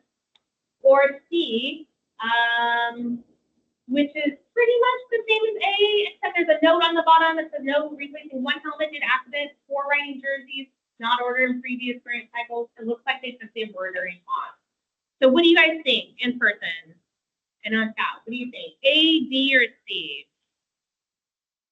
Okay, so I see some A's. I see a lot of ones not risen. Does that mean you're not sure? It's okay to have the wrong answer. Yeah. I promise I won't deduct you 10 points off of your application if you get it wrong. Okay, so the answer is actually C.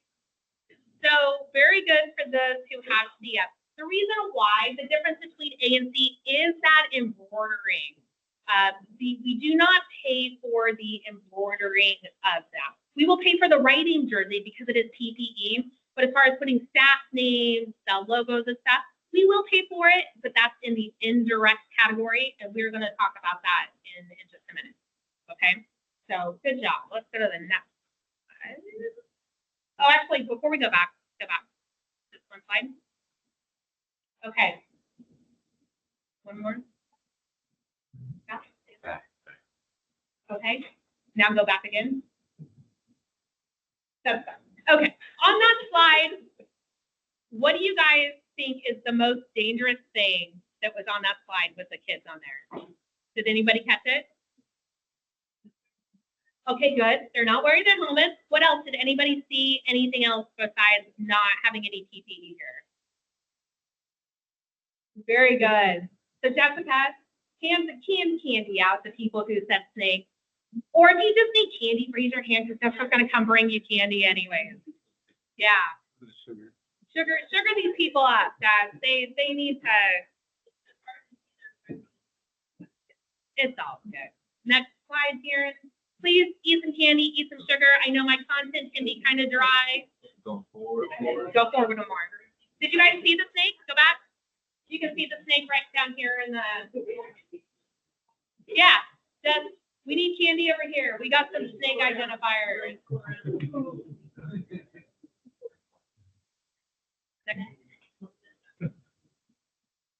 that is the next thing. It's candy time somewhere. That is right. Okay, so welcome to the other category. This is where every other thing is going to go. This is where we go, that's an interesting request. Throw it in other. That's why I like to put. We also put trailers in here. We put training in here. If you have OHV related training costs, they go here. If you have staff that are traveling to the training, they're getting per diem for that. Sometimes you have staff because you're short staff. You have staff coming in from other departments that are working in here that are going to get per diem. This is all going to go into this other category. Just a note on the training must occur in the state of California. And we do not pay for train the trainer classes out of this other. We will pay for that in the indirect.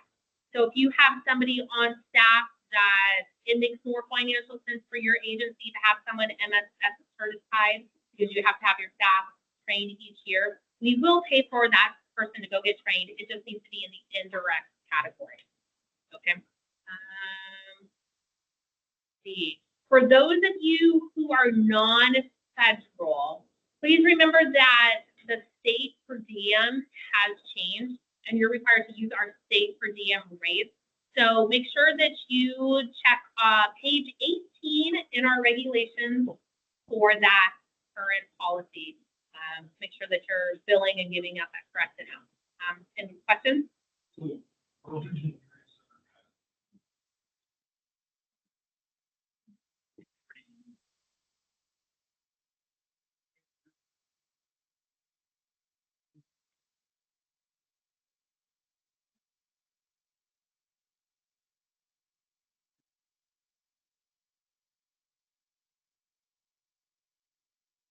Because we're reimbursing the instructor, not the instructor to be trained.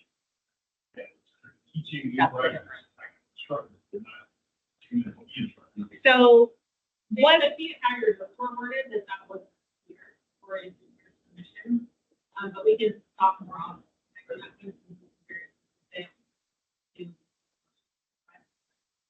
trainer is always going to be an indirect, never a direct cost. And for the dual sports, more than likely what happened was portion of it was allowed, because we will allow the off-highway side, but we will not allow the on-highway side because it's not.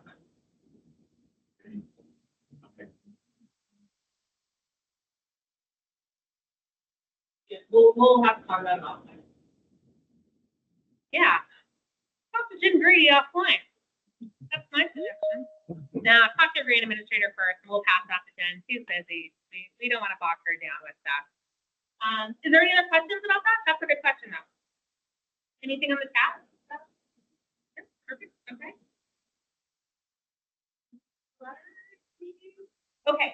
So I just mentioned indirect. What a great segue that was. It's almost like I wrote this presentation to flow like that, right? I did. Why is indirect spending so awesome? We are going to give you up to 15% of your grant award amount in indirect. It is awesome because you don't have to give us receipts, which is so awesome for me because I don't have to look at your receipts. That's less work for me. That makes me so happy. But you are going to keep those receipts in case that you are audited, because an auditor will want to potentially look at those receipts. Just make sure you keep them. But bonus, you don't have to put them on your on your payment request.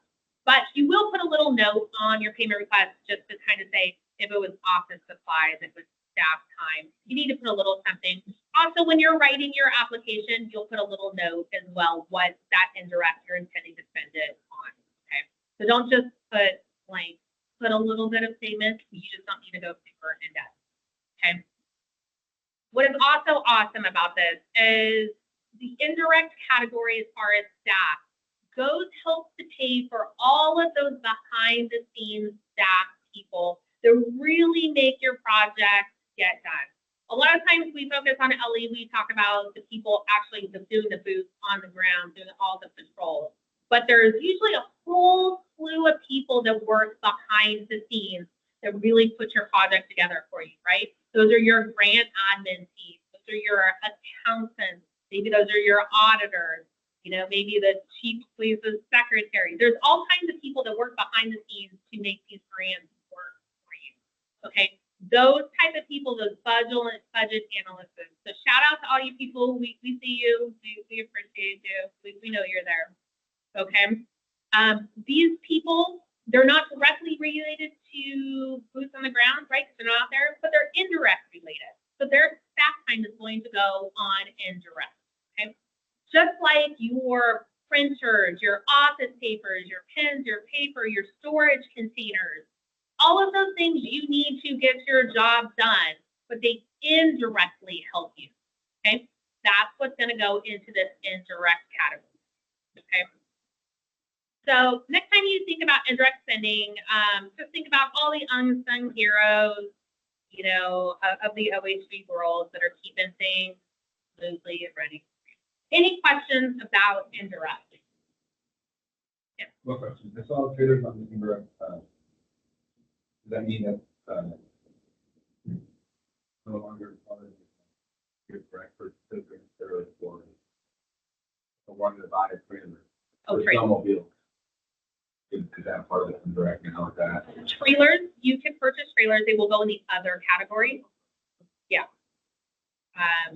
We've just trailers we've kind of bumped them around to a couple different categories of the year. Currently, you can't request a trailer because it's non-motorized. It's going to get dropped. It's not equipment purchase. It's dropped. And I have a list. So I'll show you guys a list in a minute of some of the other things. I guess my concern is our trade is $20,000. So then you're going to put it on your application, and then you can put it as a direct expense. You can. You just really, you're going to need to justify. So are we talking like just pull behind trailer? Or are you talking like a command center trailer? Okay. So what is that you can use for? Okay. So to pull. Okay. So put it in your other. Justify. You know. So it sounds like you want to purchase one, or you already have. No, we have purchased. Okay. No. So you're going to put it in the other category. You're going to put it as a direct line item, and make sure you put in the notes why you need a new one and why that you need the size that you need. Okay. Are you pulling 4? Are you pulling 2? Okay. So I need a new trailer because ours is completely broken or it was stolen, it was burned, you know, 30 years old. it's 30 years old, you know, put that in the notes. And then our song. And that.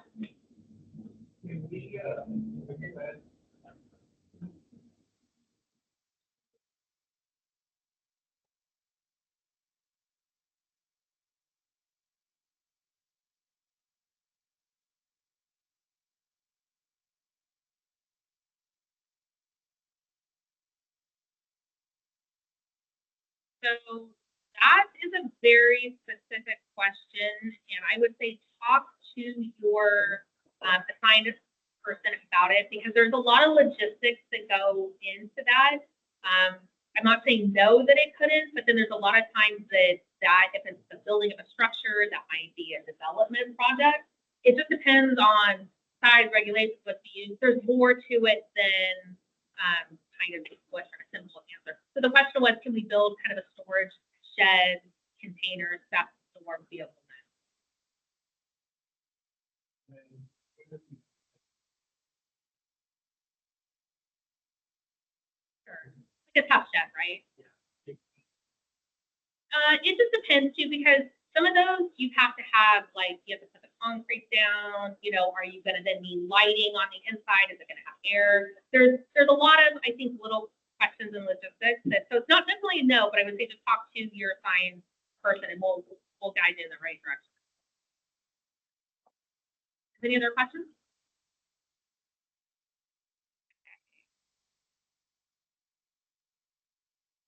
Okay, so here is a list. We have this list available. It is in this PowerPoint. So again, if you need to reference back when you are writing your application, what did Debbie say I could buy and what did she say I couldn't buy? Here it is. We have it available. We can email it out to you. You can check this. This is our indirect items that are not eligible. So everything you see on here is currently on our not eligible list. Now, if for some reason you have something you would like to challenge, I mean, we're always up to it, but you need to have a really good justification. And I would say contact your compliance person. We're going to research that for you.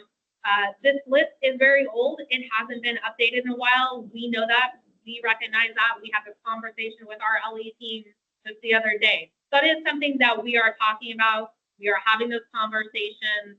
We are looking to update. Always willing to take feedback from our grantees. If you see something on here, again, that you think should be directly related, should be indirectly, should be covered, send us an email, give us a phone call, provide us that justification as to why you think it's directly always be needed and why your agency isn't paying for it. Because really, it's all of these things, these are things that your agency should be providing for you. Our program is designed to not provide you with 100% of your program. We're a supplemental program. Your agency provides these things, we kind of pick up the slack. That is what this is designed for. That's why we have some things you can and can't do, okay? So next slide. These items here, these are the items that are eligible as indirect, okay? So same thing that applies with what I just said. If it's up here, it's not up here, if you think there's something, just let us know. There's a bunch of things. A lot of things, again, you don't need them to do your job. They just help you. They're indirectly related. Okay, next slide, please. Okay, so this question comes up a lot, especially with the LE. You guys want to know how we determine that bottom number of once you've been awarded. So you filled out your application, you've been awarded, you asked for $150,000 and you got $30,000. How did you get from $150,000 to $30,000, right? There's a big difference. There's a mathematical formula that goes along with it. Okay, so I'm going to kind of explain this to you. This came directly from our G24. This is available on our website. Okay, when you look on our website, law enforcement is non-competitive, so it is an ABC order. If you have, your agency has other grants, maybe you have a ground operation or you have a development, you will see they are competitive. So they are ranked for 1, 2, 3. Law enforcement, those are just ABC. Okay. So this applicant right here initially asked for $143,752. Okay. After the division went through, made all the deductions, made all the comments, gave you the prelim, you guys replied. We said we think that you should get $138,992. Okay. Every agency that successfully completes an application is going to get that minimum $10,000 if awarded. Okay, minimum $10,000. We take that $10,000 out of the division recommended amount. Okay, so that gives you, it's almost like pre-tax money, right? If you think of it like we're just kind of taking that $10,000 out, we're kind of not taxing you on it. We're going to put it back for you later. Okay, so that leaves you at $128,000. Now, we have this percentage, and you're going to say, Debbie, how did you come up with that crazy amount of percentage? That percentage changes every single year. It is based on the number of applicants that apply, and it is also based on the total award amount that we have for law enforcement. Okay, so that's how we come up with that percentage. That way, everybody gets an equal percentage of it. So this particular year, there was 28.71%. So that comes out by the time you do this. That little math, I hate math, it comes out with $37,030. Now we're going to give you this $10,000 back in. So here you go, $47,030. That's how you get from what you're asking for to this amount. Okay. Now that's a huge amount. So remember I said there's millions of dollars. Yeah, there is millions of dollars. I'm not going to give you individually $1 million because you can only have $600,000 per agency. But there's a lot of you, okay? Each year we have more and more agencies come in. There's more and more need. So often the amount goes down. But this number right here, balance, this is our starting balance. So in G24, that was the starting balance. And we take that $47,000 out, this is how we go all the way down, down the wall, down the floor, all the way back here, and until you get to zero, until we have expended all of those funds. Okay, that is how we do the math, and that's how you end up with the amount that you get. Obviously, that's not going to be enough. $47,000, right? $13,000. What are you going to buy with $13,000? Well, you're going to buy new helmets. You're going to, that's a few patrols, right? So again, we're supplemental. We're here to supplement what your department already has. Unfortunately, these things that you're going to ask for, like those new trucks, those new Jeeps, all those new toys, you may get some money, you may not get enough. So again, I want you to think about that's where that 25% match is going to come in. How are you going to have additional funding? Each year, our money is getting tighter and tighter. You're going to have to come up with other resources, additional ways to continue to supplement the public, supplement your funding so we can go ahead and keep our public safe, our parks looking nice, keep these trails up. Okay, next question. Next slide.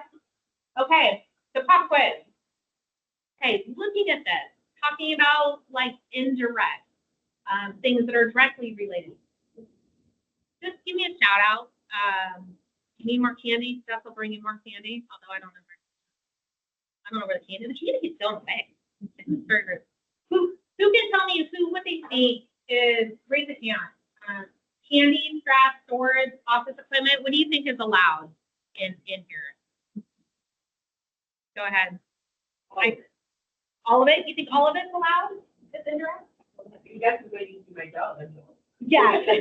Yeah, definitely the candy, right? What about this strap? Do you think straps are okay? I think definitely you need straps to pull vehicles, right? Pulling tows, tying things down, tying your equipment down, right? Most of the time, you're going to need probably some type of printer. I don't even know what this is. I told AI 7 times to take the clock off. We're going to pretend this is like a radar gun, stop clock. I guess maybe you're stop clocking people going by their age because you can't afford a radar gun. Storage containers. So again, we allow storage containers. Now, this piece of luggage, right? Who thinks that piece of luggage is allowed? Anybody? Good. Okay, so that's what I want to hear. It depends on what is going to go in it. It's a weird app. Sometimes I see weird things on your guys' payment requests. Okay? But if you can justify to us why that you need that, maybe that is the best piece of luggage known to man. You put all your tie-down straps, you put all these things, it's been retrofitted, it's been manipulated, there's a need for it. I mean, the best you can do is submit it, and then if I look at you, I'm going to say, how is that OHV related? And then you're going to come back and you're going to say, Debbie, it's OHV related because I put my straps in it. And I say, I'm going to need a picture of that. And then I actually may need to come out and see that in person, okay? Because I don't really believe that I think you just bought that luggage for yourself. But I don't know. Put it in there. Try it. Ask us. If you're not sure, ask. Again, so that is like one of those weird things. If you're not sure if it fits somewhere, if you're not sure if it's allowed, please ask. All right. Next question. Unfortunately, candy is not allowed. Yes, thank you. That is the thing. No food, no candy. That is not allowed. Okay, so we're gonna take a quick break. Does anyone want to do some CrossFit? Fine. No. You do? Okay, there we go. Okay. No, I'm just kidding. I'm not going to make you go outside and do any CrossFit. Okay, next slide. We're almost done, guys. We have a few more slides there. Okay, go ahead, take a break.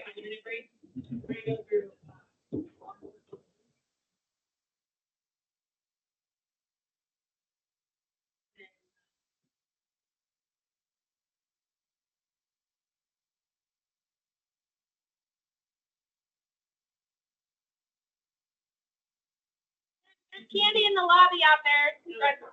Or the table. Grab some candy. Sugar. Coffee.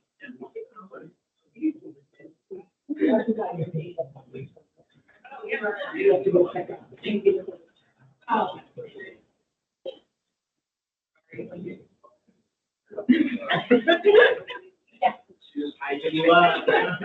I'm like, is there a promotion? I don't know. Like, that's what I'm looking for. Yeah. You're welcome.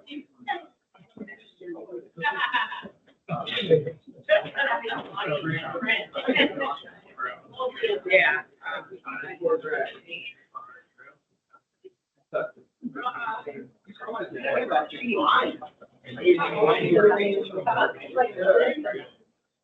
You know, it's so looking forward to that game. It's starting on the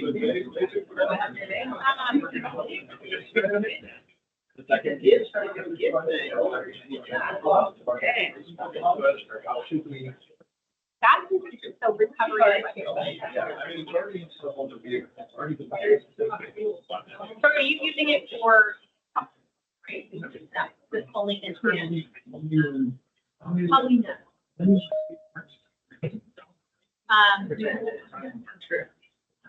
Where are you?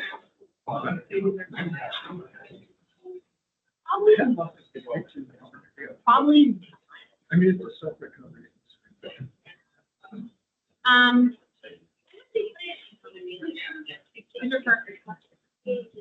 That's a good question. That's one thing we're checking there. Okay. Meet you first again. I got your message. Oh, yeah. Yeah, I did. Chicken is our, Yeah.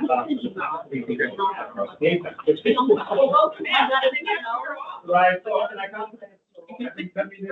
Saturday. because it's not in the morning. I got your message. Oh my God. Yeah, I mean, it's part of our.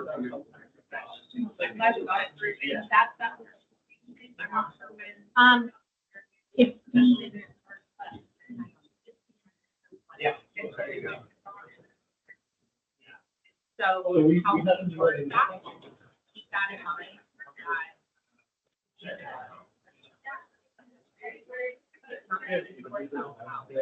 Yeah. It's in there. It's cool. No, you Yeah, don't. I'm definitely. Because that's the no, like, I'm kidding. I know. That's why I held up the video. But that's.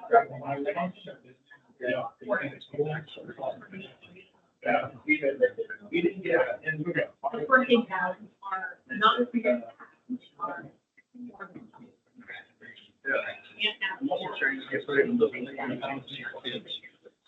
For the public. For the public, with your safety message branded on it. Exactly. I am not using it.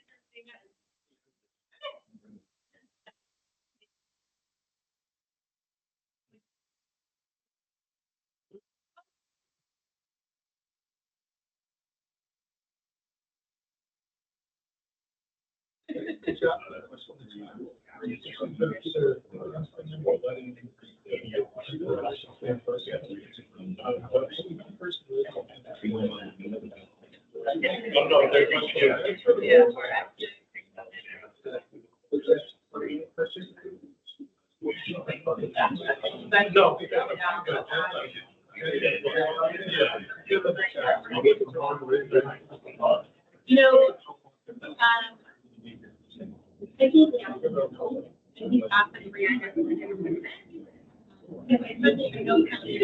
Yeah, you got this. and so one of them. But then they decided, okay, the person doing it was like, I have to react. So if I can, you know.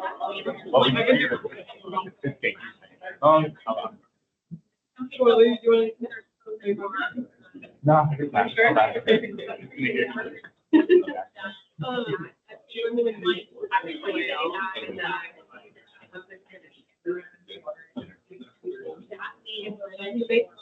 So like, I'll be with like, cause I want to place that into emails, like, we usually have our. There still is. I will know on the meeting. Okay,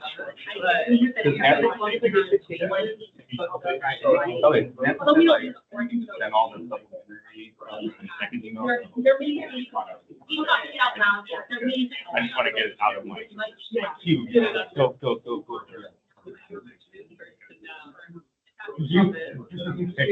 I expect that. I would think how that would.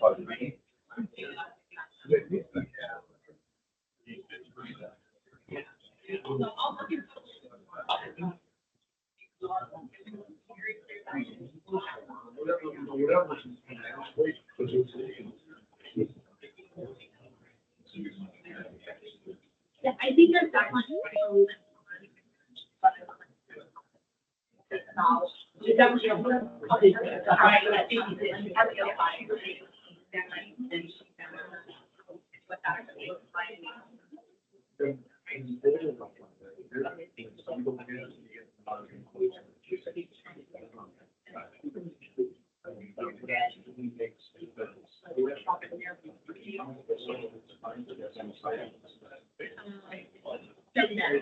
Only way that she could. So in our other categories, law enforcement, you know, but the caveat is if there is, for some reason, didn't get funded in this situation. So they, when I working that.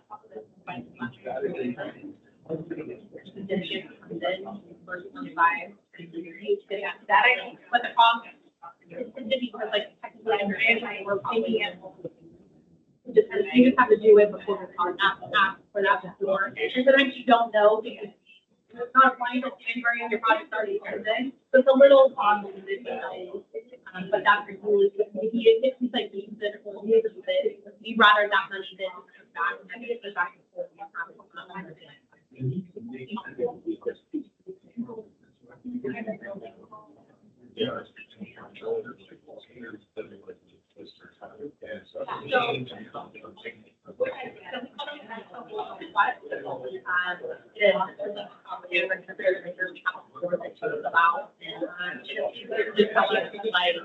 Where do you want to be? Everyone gets money from, you know, more staffing, but price expectations. They should be to that. Or if you need if it's And it kind of gone through my public. So that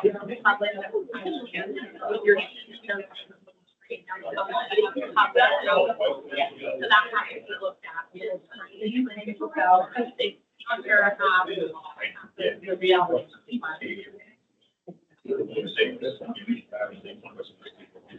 Okay, I'm here for it. Look at,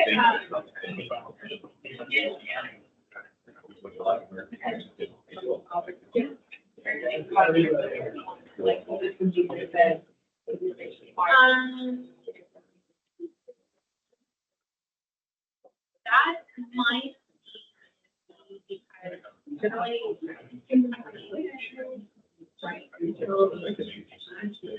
Is it, that could be a good training, although it's.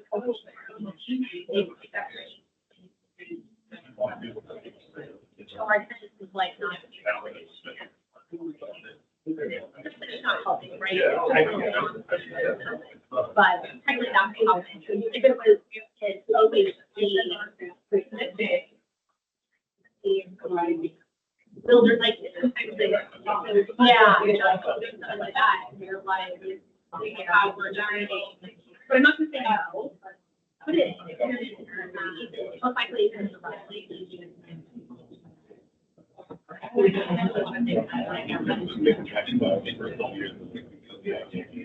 but then again, in that,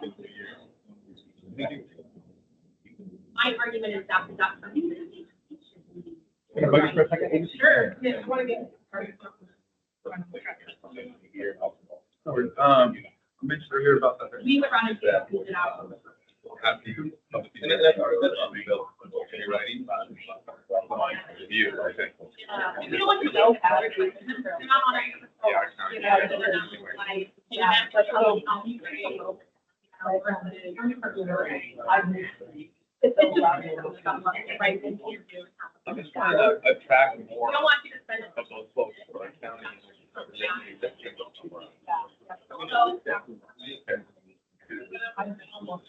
Yeah. All right, okay, thank you. I'm gonna holler at those folks next week. But yeah, good question.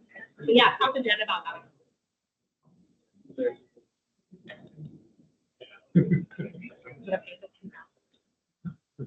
You're more than a long time.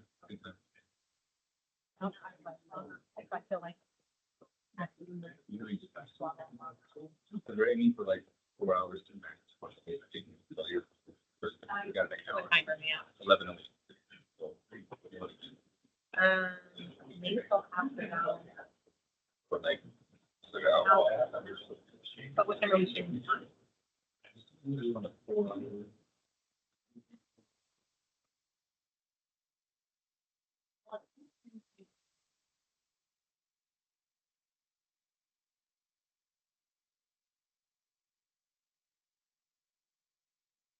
you 30.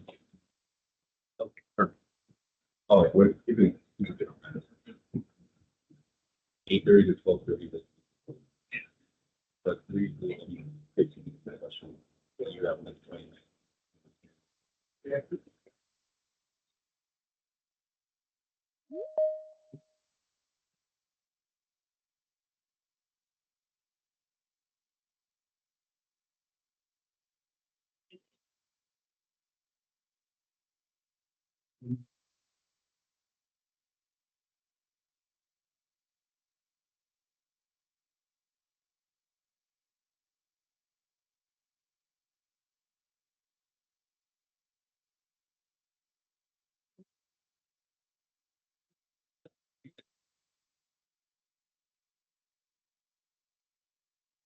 You're more than good. It may need, you probably need to go break here. Account. Okay. You're not supposed to meet for another hour. Laura, about these things. That's yeah. Any questions?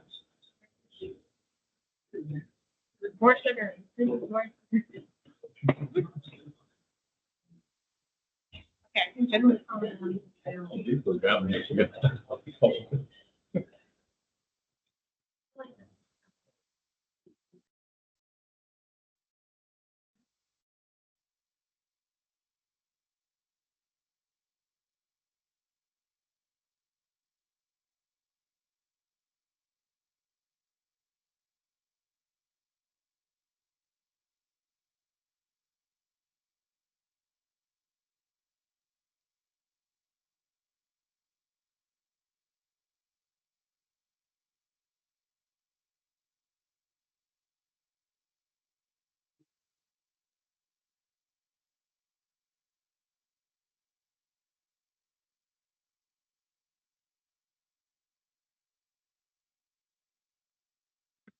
Yeah, everyone go find someone, yeah.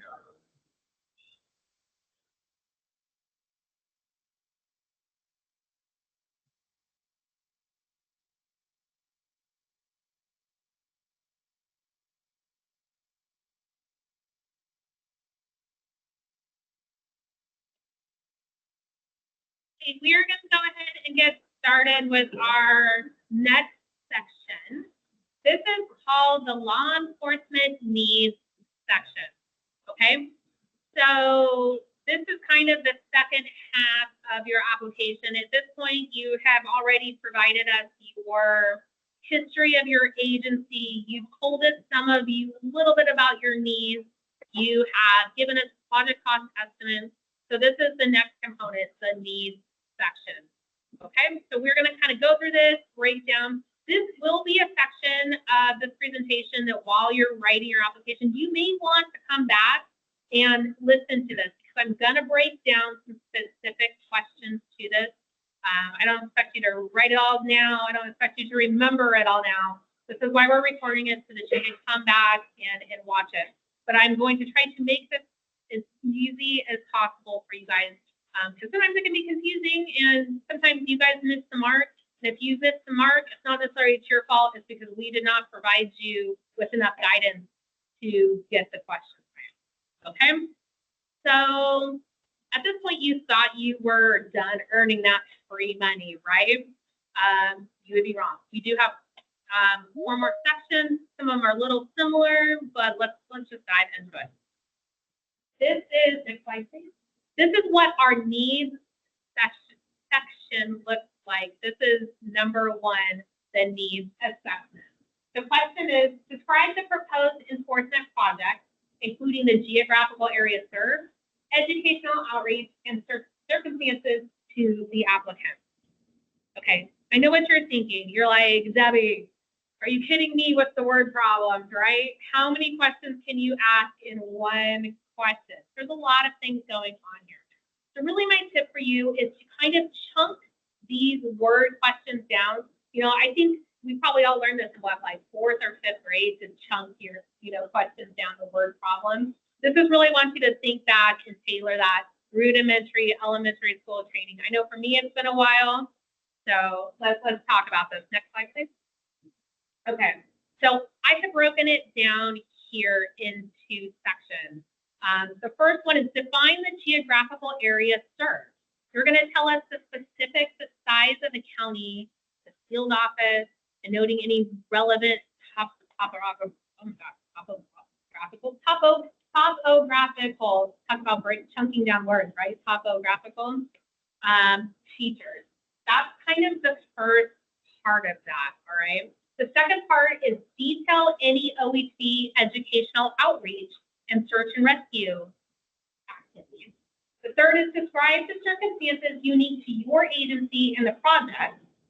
And note if the project includes purchasing new equipment and providing a justification of why the equipment is needed. Okay, so really, if you just break these down into little sections, you can almost put 1, 2, 3. You can answer it that way. That way, you have answered each little one of these little bullets. That's all part of that big question. Okay. And that also, when we're reviewing it, if you guys break it down, just these simple bullet points like that, it is so much easier to identify where you're doing patrols, how many times you're going out on patrols, what equipment do you need? You can ask our law enforcement people here when they're reviewing. Sometimes we just need like 4, 5, 6 sentences. Sometimes there is like an entire page written, okay? And we don't need that. We just need a few clear and concise sentences to answer these questions. Sometimes, I read one last year, I won't name the agency, they didn't know what to put. So they wrote a whole big paragraph and they pasted that on every single section. It was the same wording on every single section, okay? So we looked at that and we're like, it's the same thing. It's literally the same thing. But then we have to pick through there and try to decipher what you meant. So that tells me either that person came to our workshop and didn't listen at all. Or we did a poor job when we did the presentation. I'll own that. If that was on me, I'll own that. So this year, we're going to try to do better. All right. And again, this is going back when I said to have people proofread your applications. Ask them, are we meeting these targets? Am I really answering those questions that are on there? All right, next slide, please. Yes.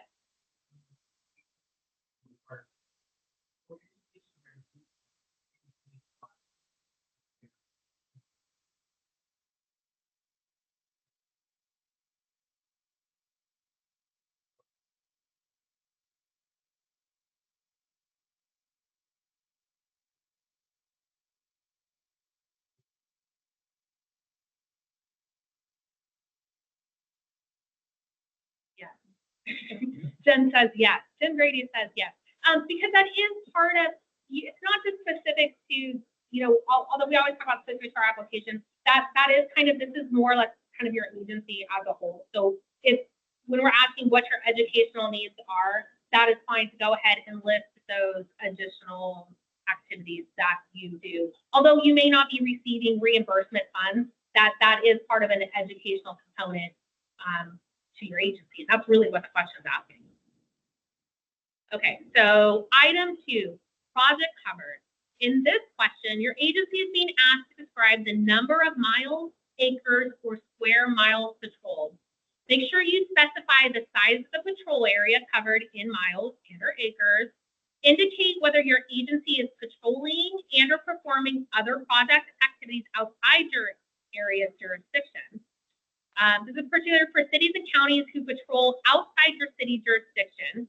Your agency must have a written permission letter from the land manager authorizing patrol in another area. So that's what I talked about earlier, that say maybe you have a federal agency and that federal agency is having maybe the sheriff come in. It's not the sheriff plan. So then the sheriff would need to have a written land manager letter. Sometimes you guys have that like MOUs on file. We need to have, our project needs to have a land manager letter just saying that it's okay for your agency to be patrolling on that plan. Now, there is a caveat in my notes here that I'll talk about. County agencies that contain a forest would not need a land manager letter because their jurisdiction falls within that county. But if your agency wanted to assist another county nearby, then we would require a written permission letter. Again, this is another area, it's pretty cut and dry. Just chunk it down, take it into parts. Don't let it overwhelm you. Just answer, how many miles? What is your square miles? When we're talking about this too, just particularly say if you have a forest, maybe your forest is 200,000 miles, right? It's just ginormous. Is your project really going to be patrolling this whole entire thing? Or are you going to only be focusing on, this section over here? Because this is really where you have illegal OHV writing, or this section right here is where you're legal writing your trails. And this is all kind of wilderness and you next to never go over there. So if you're only focusing on this in this area, put that in your application. This is really what we want to focus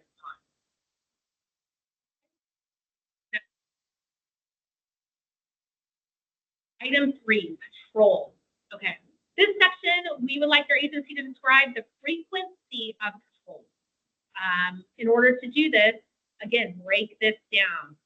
You're going to give us an estimation of the number of shifts and the number of officers that are going to be on that shift.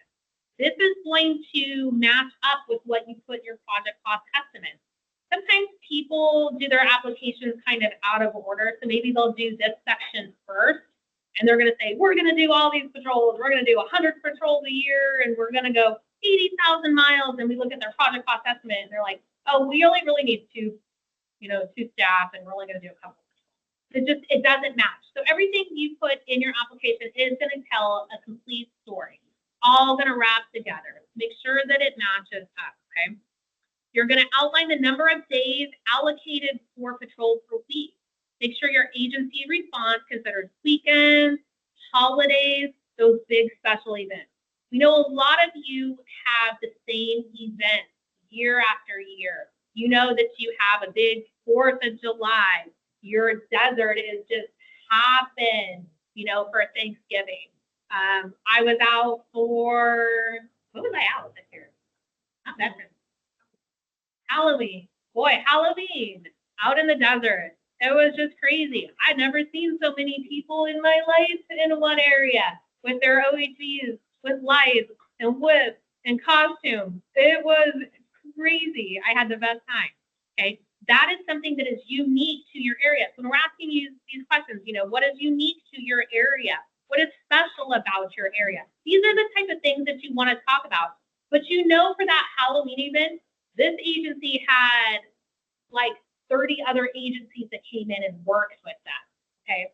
So that was a big thing. That is something that you want to put in your application. They had to have all kinds of extra staff time, overtime staff. They had different people coming in and working on this. Make sure that you know all of these things. Okay. My tip for this is tell us what you're going to do, not what you would like to do. Just be specific. We're all dreamers here. We have like big, grandiose ideas, right? Just tell us what specifically that you're going to do. If it changes throughout the year, that's what we have that reallocation request for, okay? This is just what you know that it's going to go on. Next slide. Okay. Item number 4. Number 3, what I just talked about. And number 4, they can be a little confusing because they both talk about staffing. However, number 4 here is addressing more of the deployment of personnel, the actually going out, versus 3 is a little more of the staffing of it. Tell us now who is actually going to go out, who is going to be the person doing that, okay? How many officers will be deployed in there? What are the ranks of those personnel assigned to those patrol duties? Specifically, this is if you're going to be asking for these vehicles, this is the type of where you're going to throw in, you know, we need these types of vehicles for this. It's a good toss in to tie your story in of why you need that new equipment. Again, I talked about the proofreaders, make sure this is all tying together, but really just chunk it down into these easy answer questions. 1, 2, 3, A, B, C. That's all. You don't have to write big paragraphs. We like the extra information, and sometimes there needs clarification, and that's okay. But don't write words just to write words. It just gets a little confusing, it's hard to read, and I think it sometimes is point. And if you're not sure, call and ask. We will definitely tell you what the intent. We're not going to tell you what to write, but we're going to tell you what the intent of the question is, and really what we're looking for. Okay. Okay, so take a look. Here's one of our pop quizzes. They look very nervous, don't they? Okay, so this is a project proposed area. When describing your project proposed area, one should include a bunch of background information that has nothing to do with where you're patrolling and doesn't tell the public what you're doing. B, you can provide details on educational and search and rescue. C, describe any circumstances that are unique to your agency or project area. D, describe the geographical area served, specifying the number of miles, acres, or square miles patrolled. Show me your sign, everybody. It would be a multiple choice. Yeah. There might be more than one answer on here. I see a lot of C and D's. I see some B's in there. See C's and D's? Okay. Basically, B, C, and D are correct. Anything other than A. So remember when I talked about that the public is also reading these applications. Be specific. Act like someone who's reading your application has no idea of where your project is, what your agency is. Remember that as you're writing this. You're not writing it for us at the OHV, you know, the experts. I'll say I'm an expert, I'll own them. That's okay. You can flatter me later. But I don't know everybody's area. I know my grantees' areas. I've had my grantees for a couple years now. I'm pretty familiar with some of their areas. but we have, I just have like 30 grantees. There's like 90 other grantees. I don't know their areas, okay? I don't know your areas, or even our law enforcement don't know all your areas, okay? So write it as if we just don't know. It's very elementary when we're talking about this. Okay, next slide. All right. The difference between item number 3, frequency of patrols, and item number 4. This is A or B. Nothing. They're the same. Why are you keep asking me the same question just repeated in a different language? Or B, item 3 describes frequency of patrols, and 4, who will be doing the polls. This should be easy. I should have everybody in this room and online in the chat with the correct answer on this. That is correct. Don't put that A up. No, it is definitely not A. Although I will understand the first time that I did read that, I thought they were the same because it is a little confusing. We recognize as a division these questions are confusing. They're old. They were written years ago. We know that. We're working on it. Okay. So eventually we'll get there. These are things that we're talking about that we're updating.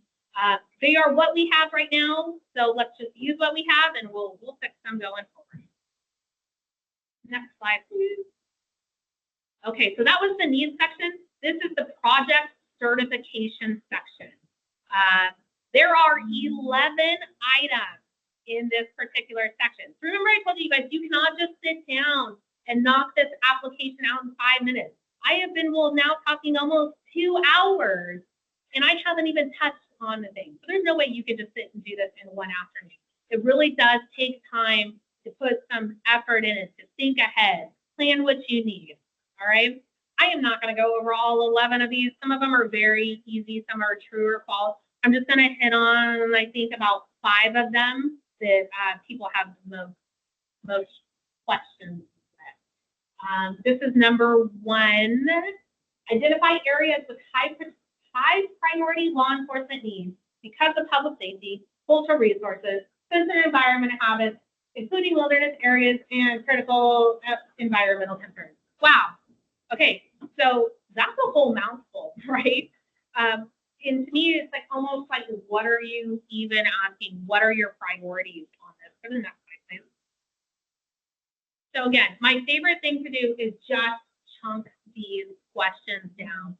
Take them individually and just answer them as you go. If you answer them as you go, you're going to give us the information that we need in order to give you the money that you need, okay? What is your highest priority when it comes to public safety? That's the first part of that. You guys all know this. What is your highest priority? We're keeping people safe. So put that in a sentence or two. Is it keeping the OHVers safe? Is it keeping the desert turtles? Oh, I said turtle. Desert tortoise. Shame on me. I apologize. Then the next one. Do you have a legal rating in cultural habitats? Cultural habitats. This is yes or no. You either do or you don't. Maybe you sometimes do. That's fine. Just give us like a sentence or two. You see what I'm saying? You don't have to write a book in this particular area. Then do you want them to list out every cultural and habitat? No. Jen said no. Okay. So we're just saying, yes, we do have a problem and we are out patrolling for, if you do list a turtle, you can list those things. That's okay. It's fun to read. But you don't have to listen to every single thing. There's other parts in your application where you have trespassing done by OHV. Yes or no? If you do, tell us a little bit. If you don't, no, then go on. What will happen if you don't patrol? I mean, that's obvious, right? It's going to be a wild, wild west out in the forest if you guys are not out patrolling. It's going to be crazy lunatic riders out in the desert if you're not patrolling. We know that. Put it on paper. Tell the public. If there's a particular area of interest or concern, drop that in there. You can even say we had to cut back a year or two ago, and here's what happened. Trash didn't get emptied, and I can mention Joshua Tree a couple years ago when the federal came down. They were closed for about a month. They came in, the public came in and completely graffitied the place for a trapped area, and they tore Joshua trees out of the ground because there was lack of control. Okay, those are specific things. Tell us, about those areas when we ask what are your needs, special concerns, sensitive areas. Just keep it brief, keep it concise, to the point. Just break it down. Anybody have any questions about that? Okay, so I expect because there is no questions that you guys understand this, so we're going to have amazing. You guys, right? You hear this? There was no questions. It's going to be amazing this year. Next slide. Okay, item 2, project certification. Explain how your project is related to OHV recreation and how it will help maintain OHV activities, motorized access to non-motorized areas, and or OHV opportunities in the project area. Only activities connected to OHV recreation can count as eligible for the project. Okay, again, chunk it down. It's pretty simple. The thing about this, explain how your project's related to OHV recreation. I mean, you should know that. That's why you're here. We all love OHV recreation. How is it going to help maintain future activities? How is it going to maintain motorized access to those non-OHV areas? Are they taking their OHVs, their quads, their side-by-sides? Are they taking it down to a point where then they're going to go fishing? Non-motorized activity. Are they taking it to where they're going hiking? Non-motorized activities. That is what that question is asking. How are we care about OHV, but we also care about other people too. We can't just be all about ourselves. Okay. That's really what we're looking for. But what our money is not for, and which some people do sometimes misunderstand, is our OHV funding is not for things like busting marijuana sites. You're not going out looking for target shooting, trash dumping, campfires, lost hikers or hunters, homelessness, burglaries. Just because someone may commit this crime while on a dirt bike doesn't mean that it's related to OHV recreation. Okay, so those are not the kind of responses that we should be seeing here. And I'm only mentioning it because that's the type of responses I have seen in the past. Are these specific things? These are not related to our grant, and our funding will not pay for it. Next slide. Number 4, look guys, we are moving right along. It asks, does the applicant recover a portion of law enforcement costs directly associated with private sponsored OHV events where sponsors have obtained a local permit? This is yes or no. Yes, we collect money. We have a OHV race every year. We collect money for that. So you either do or you don't. Maybe people are allowed to have free events on your property. That's fine. It's a no. If it's a no, just tell us a little bit about it.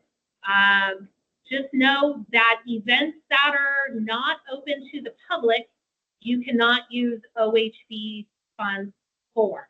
You cannot be doing law enforcement inside a closed event. The keyword is it has to be open to the public.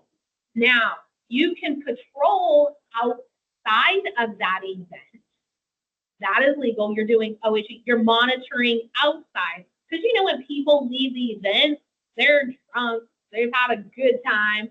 They watched races. So now they think that they can go out and now race themselves, right? So that's what you're patrolling for on the outside of that event. Okay, next slide.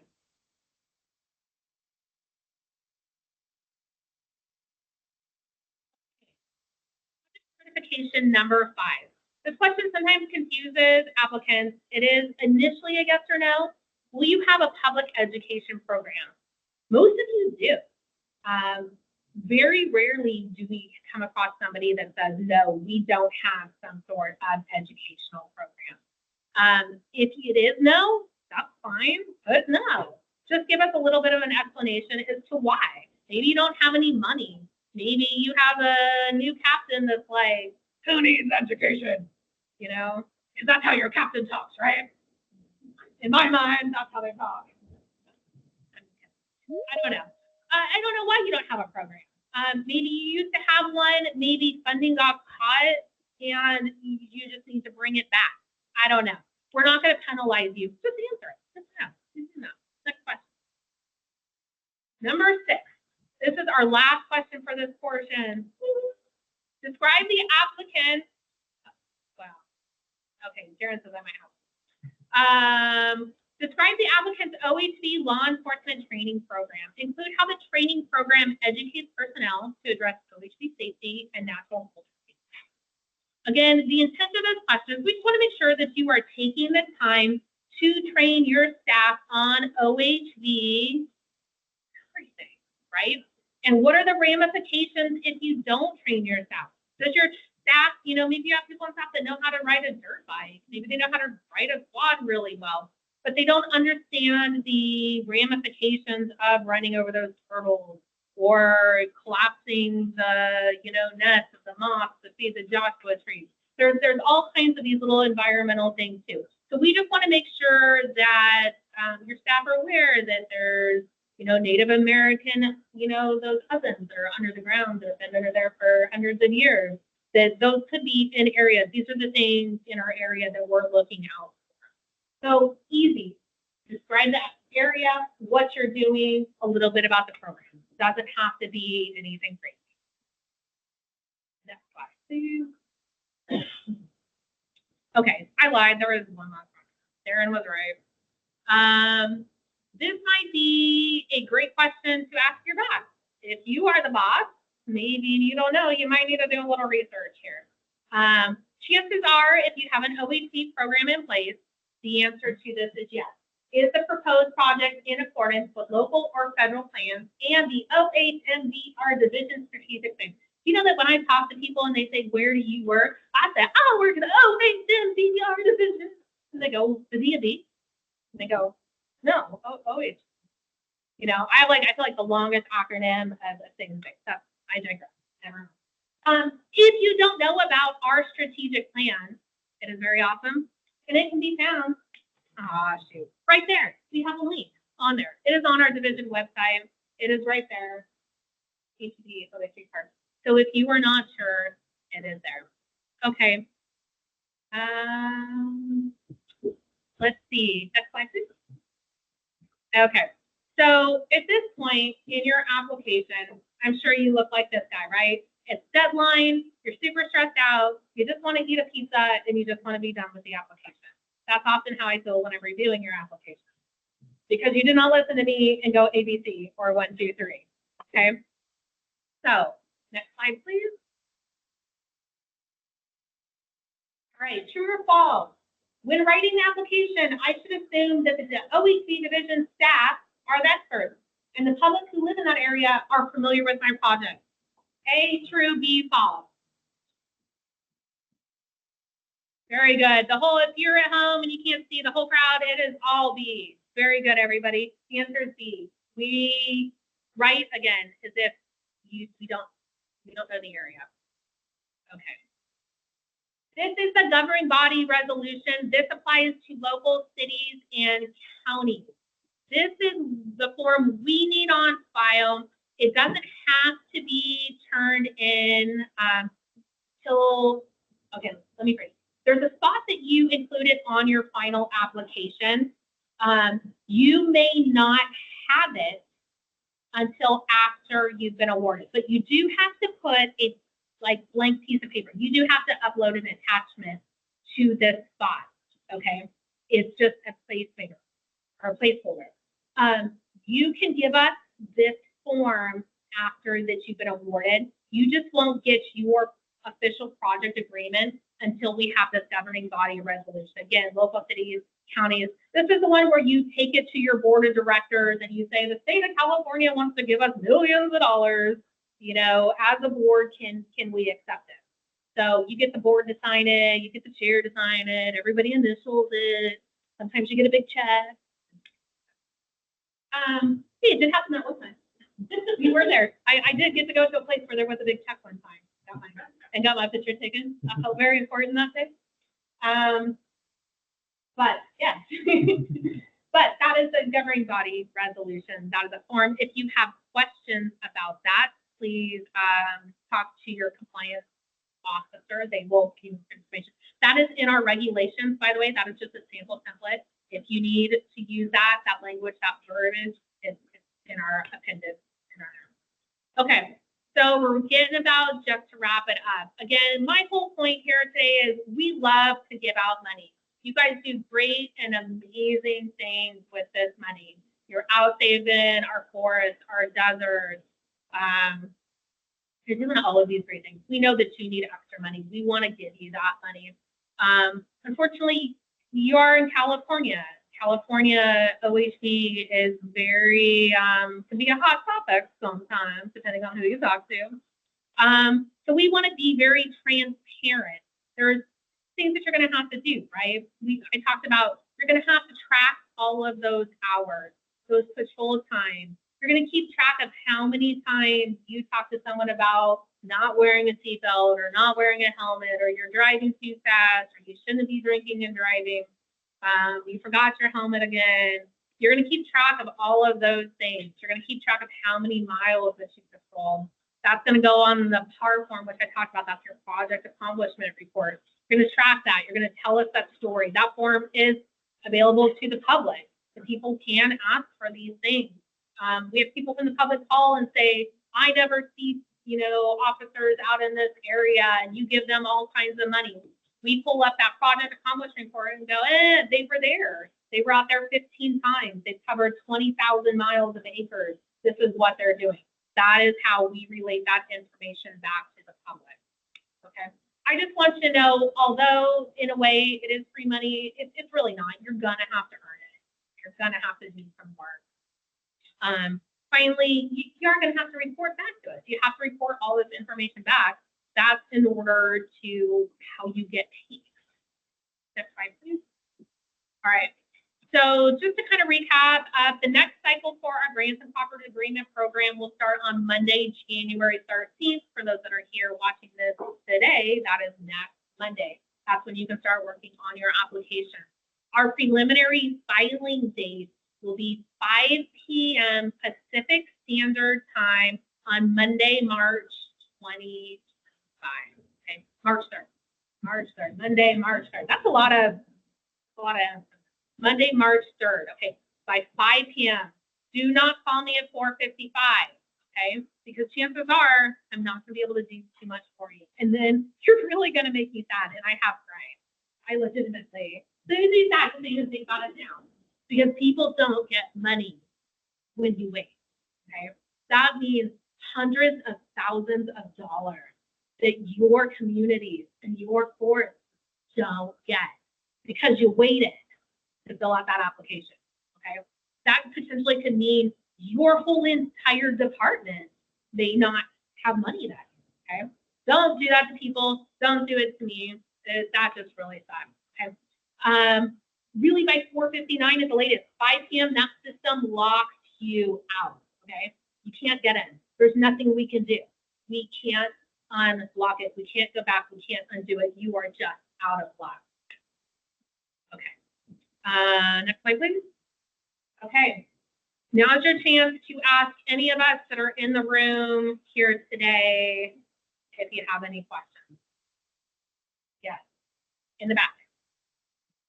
That would be Neil.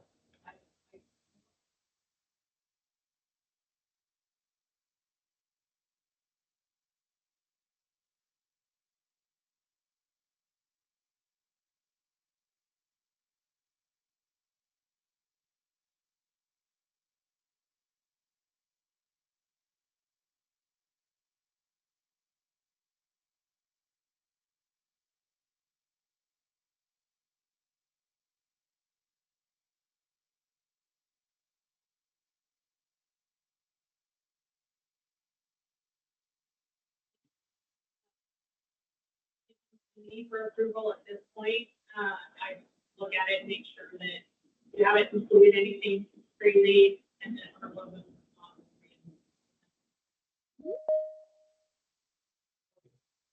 Yeah.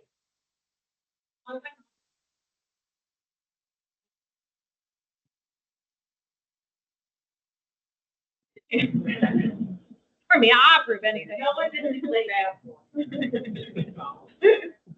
Is there any other questions? Okay, so I have one question for you. I'm gonna awkwardly turn around. Oh, no.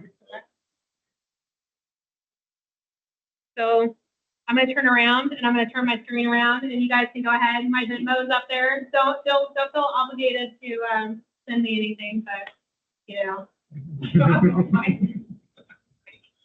That's all I got. It's fake. Don't send me anything. I'm just kidding.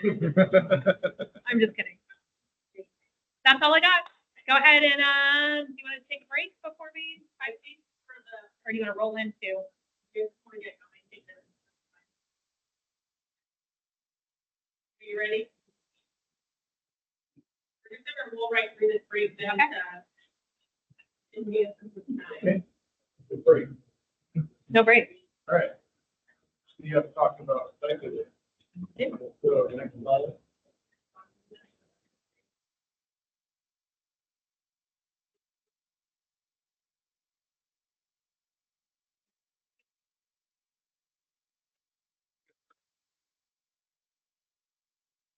Okay, so our site visit, that's when, for the law enforcement grant project site visits, that's when you're gonna have visits from our officers, like myself, Alex, we come out and do site visits. And so our goals are we're wanting to provide oversight and transparency for the public funds. So fast forward to the end here, is we produce a report of our site visits that we do, and that's going to be available for the public to see. And then we're also, in that part of it, providing the report and then also the oversight. It's in the regulations and it's based on public resources services legislature put in place for oversight program. But we're also on top of that, rolling in, also wanting to assist with your program.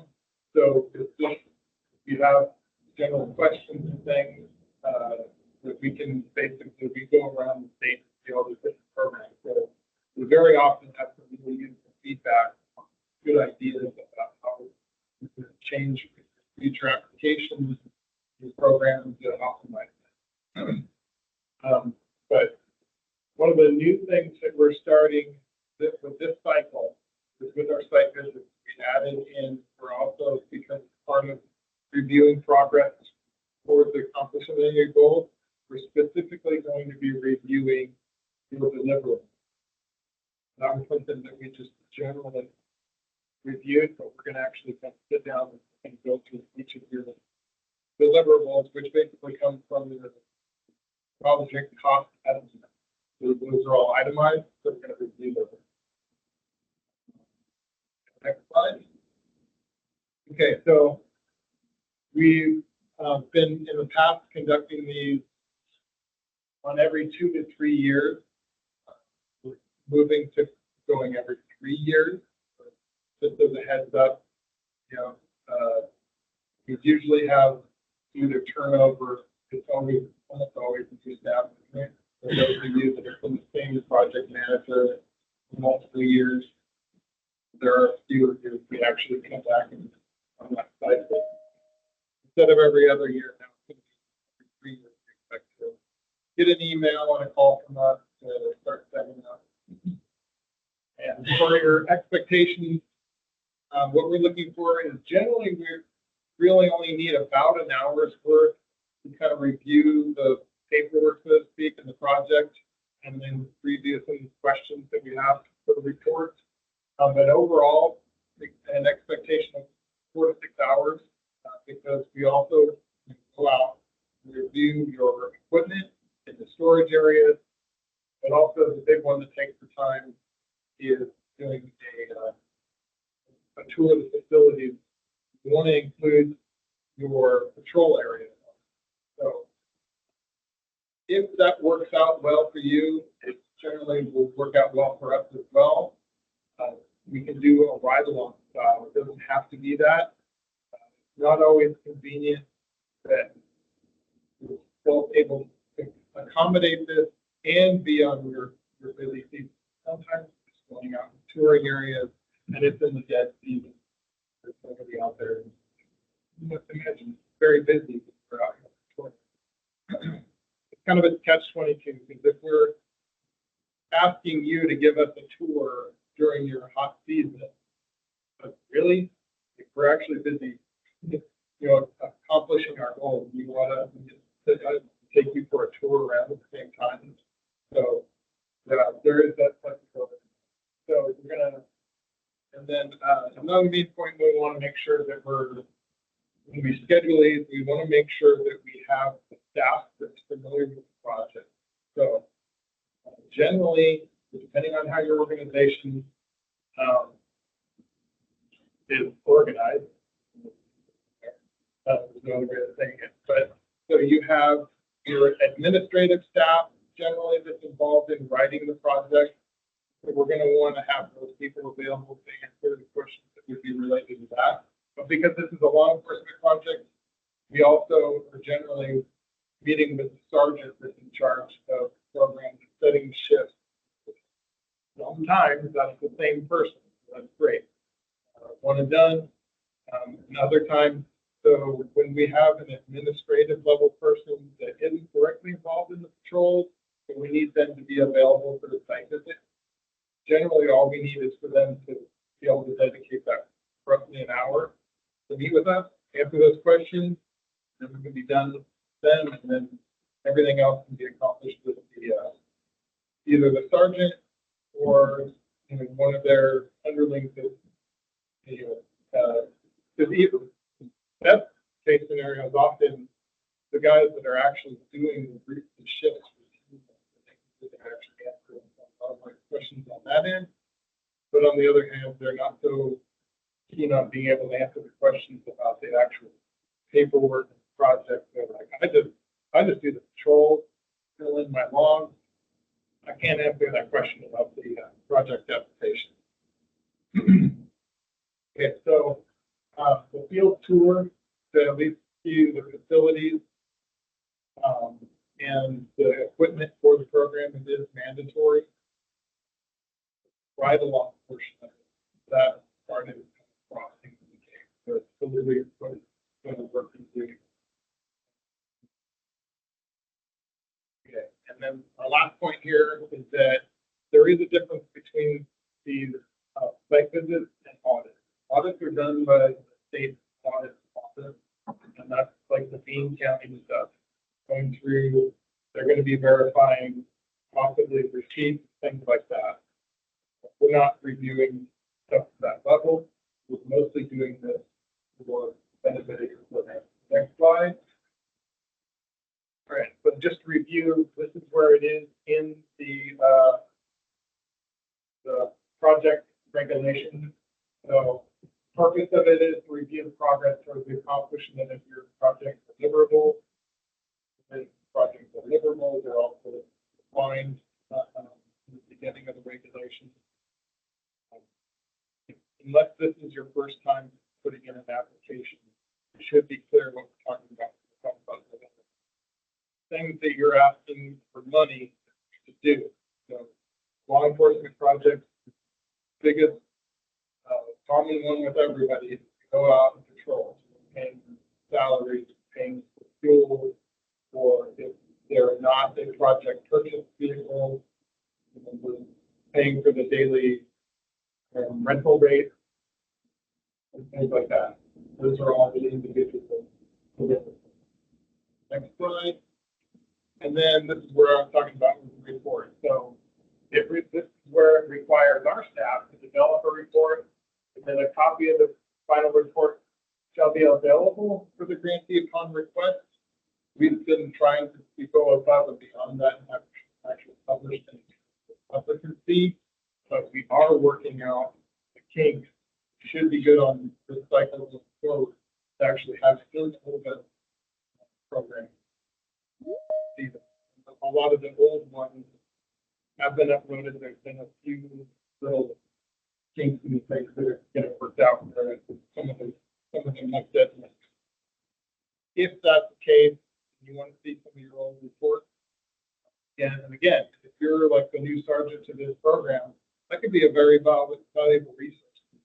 You not only have the ability to look at both applications, you can actually see these little reports from the site, which again are going to happen every year. And next slide. Okay, so basically this runs through the structure of our site visit report. So we're focusing on identifying your control areas. And so just like we were talking a little bit earlier about in our application, we're listing out our priorities. What are your high priorities? We kind of want to see some overlap here. So again, she was explaining that you don't have to list every single area that's a priority or every single area in the project. But we want to see some overlap with, are your highest priorities actually the areas that you're dedicating control? And then also, the tour, we're checking out the facilities where the equipment is stored. That there are some of the regulations about equipment that has been purchased with grant funds that have to be in a secure facility. So that's the type of things that we're talking. As I mentioned, for specifically covering those deliverables, and then we go through a series of project assessment questions, standardized questions. If you've had site visits, have as much as it's really changed at all. And then we discuss your future needs. So this is another time that we're wanting to see that overlap with your upcoming project. When you're asking for, you want to buy a new Jeep or a new side-by-side, you should see an overlap with your last, if it was done, close enough time. When we just visited you the prior year, did this come up in your site visit? When you were foreseeing that you and so if we're not seeing that overlap, that's when it can jump right up in the preliminary application. Next slide. And so, and just to show you here, there's a slide showing you how you can see your whole site report. So it's in Olga, and all you have to do is you can skip the first couple things and just track down to the law enforcement category under the view site visit report. That's a quick and dirty way of doing it, because then it'll just show all the site reports, and it'll show you a list, and then you can find your organization, and basically because you filtered it that way, you'll see all of your sites under your name. And you don't even have to log in. Yeah, and it doesn't require your login. So it's the same way that the public has access. I don't think we're done with that section. Jack, come back up and talk about your site story. Thank you, John. So we just want to highlight some of our past progress and tech stories through LE grant funds and working with multiple land managers. So we talked a little bit earlier about the Rubicon Trail, probably one of the most popular 4x4 trails in California. Goes through multiple jurisdictions, which require multiple agency effort. Law enforcement grants provide funding for assistance with patrol hours, equipment, and vehicles. The trail goes through El Dorado County, Placer County, along with U.S. Forest Service, Tahoe National Forest. The photo you see here are 4 Jeeps that have all been funded by OHV grant funding, at least partially. It was taken in July of 2024 when a 70-year-old man wandered off the Rubicon Trail during a Jeepers Jamboree. This was Ground Central here. So we have Nevada County Jeep, Placer County Jeep, State Parks Jeep, along with El Dorado County Jeep. Hundreds of people were involved in this search and rescue the last 5 or 6 days, including National Guard and Cal OES.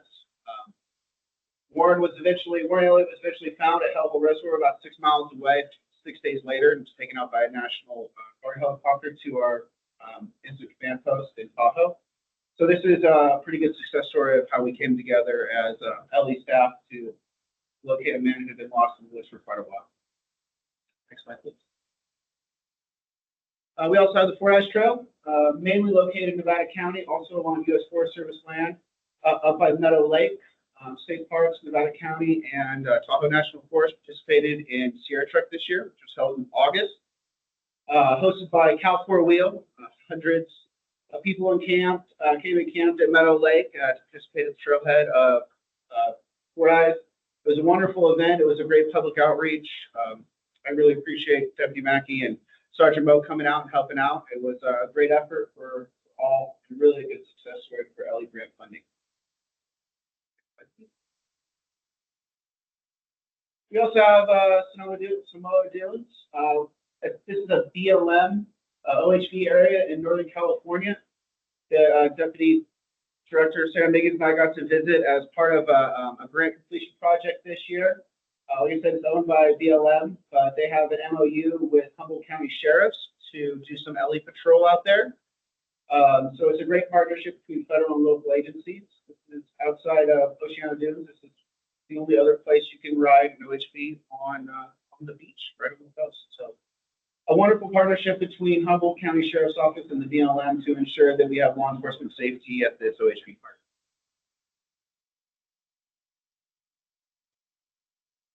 Are you on a break, Jen, or are we on? Fun? We're going to keep going. I'm going to pass it on to Alex to talk a little about OHV safety training. All right, we'll talk about OHV safety training. Slide, please.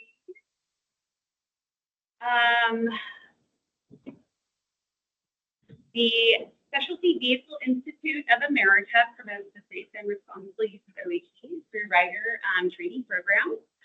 Under that umbrella, we have the ATV Safety Institute, the Motorcycle Safety Foundation, and the Recreational Off-Highway Vehicle Association. The classes are free. If you have specific training needs in your agency, you can usually go to state parks and accommodate those needs. We also have public safety week, during safety week, we offer free classes to the public. Classes are about 4 to 6 hours, and there are train-the-trainer courses available for your agency. If you have a consistent need in your agency where you're doing annual training, and there are train-the-trainer courses that are eligible to indirect in your grant. And travel and per diem for costs for these courses are eligible under other categories. These are our training locations for California State Park. These are the state vehicular recreation areas that have ranges and facilities where we can teach the courses. We have Prairie City, Carnegie, Hollister Hills, Henry Valley, Lakehead, Foxtail Wells, and Keeper Dunes all offer courses and have to accommodate them. Next slide. If you have a specific need and you're interested, your agency is interested in training, you can scan the QR code. It takes you to an online agency questionnaire.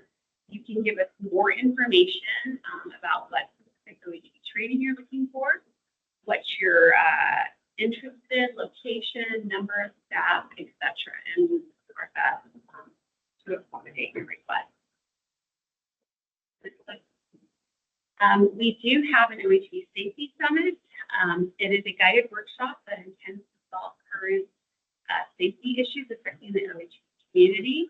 The workshop is focused on improving safety and education, messaging, training, and OHV safety. Invitees include members from all aspects of the OHV community. We had our last safety summit in July. I'm down in San Diego. The next safety summit is scheduled for September 3rd and 4th up in Redding. So from being forward to keep your eye on for.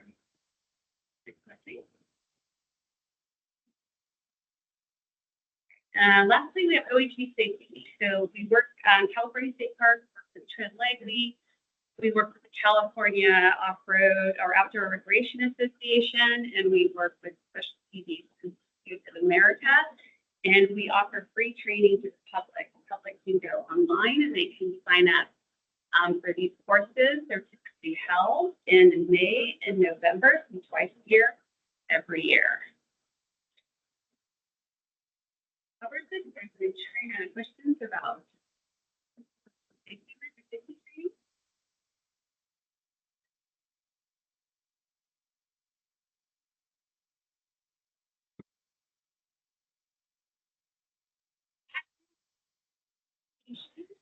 At this point, we just kind of want to open the floor to those of you online or any of you in the room that have additional questions that we haven't addressed.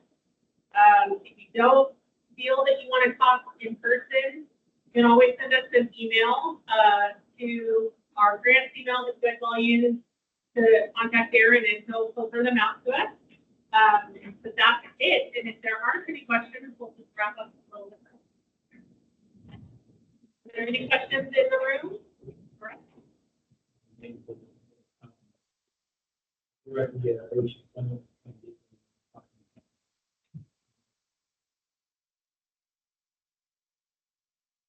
Motorcycle usage? Yeah. Yeah, thank you.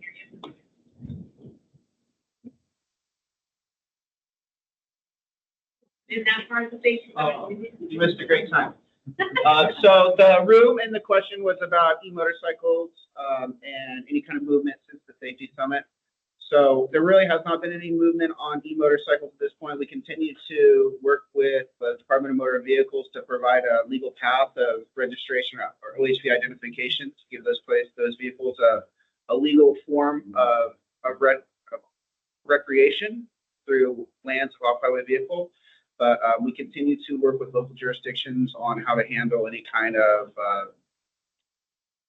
citing through local authority or how to handle impoundment or storage or anything like that. So we continue to field a lot of questions. But as on the legislative front, there have been a couple of movements through some advocacy groups on trying to push legislation forward. But this time there has been a ton of movement. Any other questions on e-motorcycles while I'm up here? Go ahead, sir.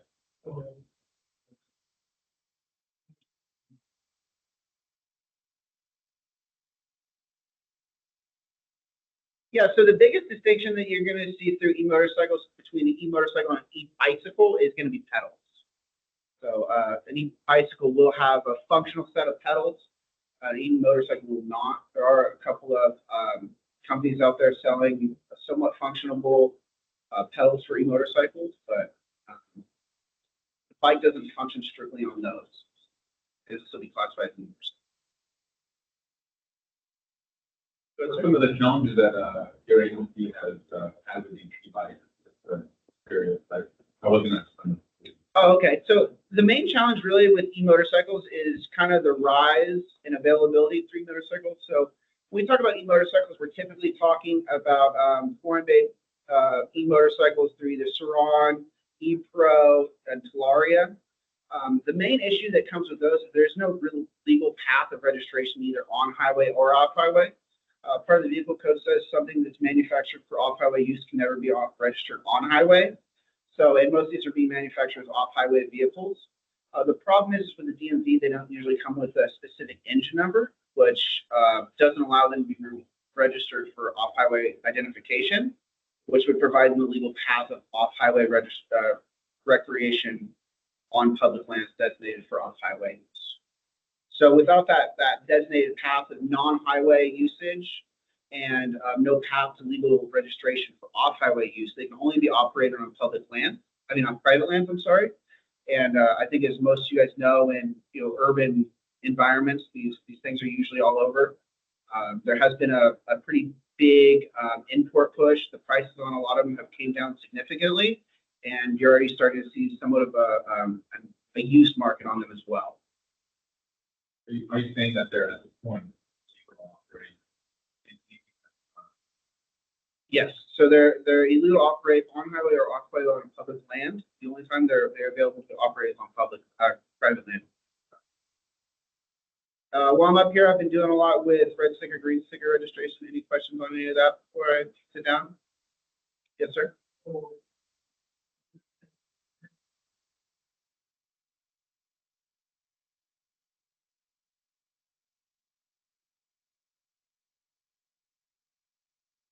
Calendar and for like a red sticker season.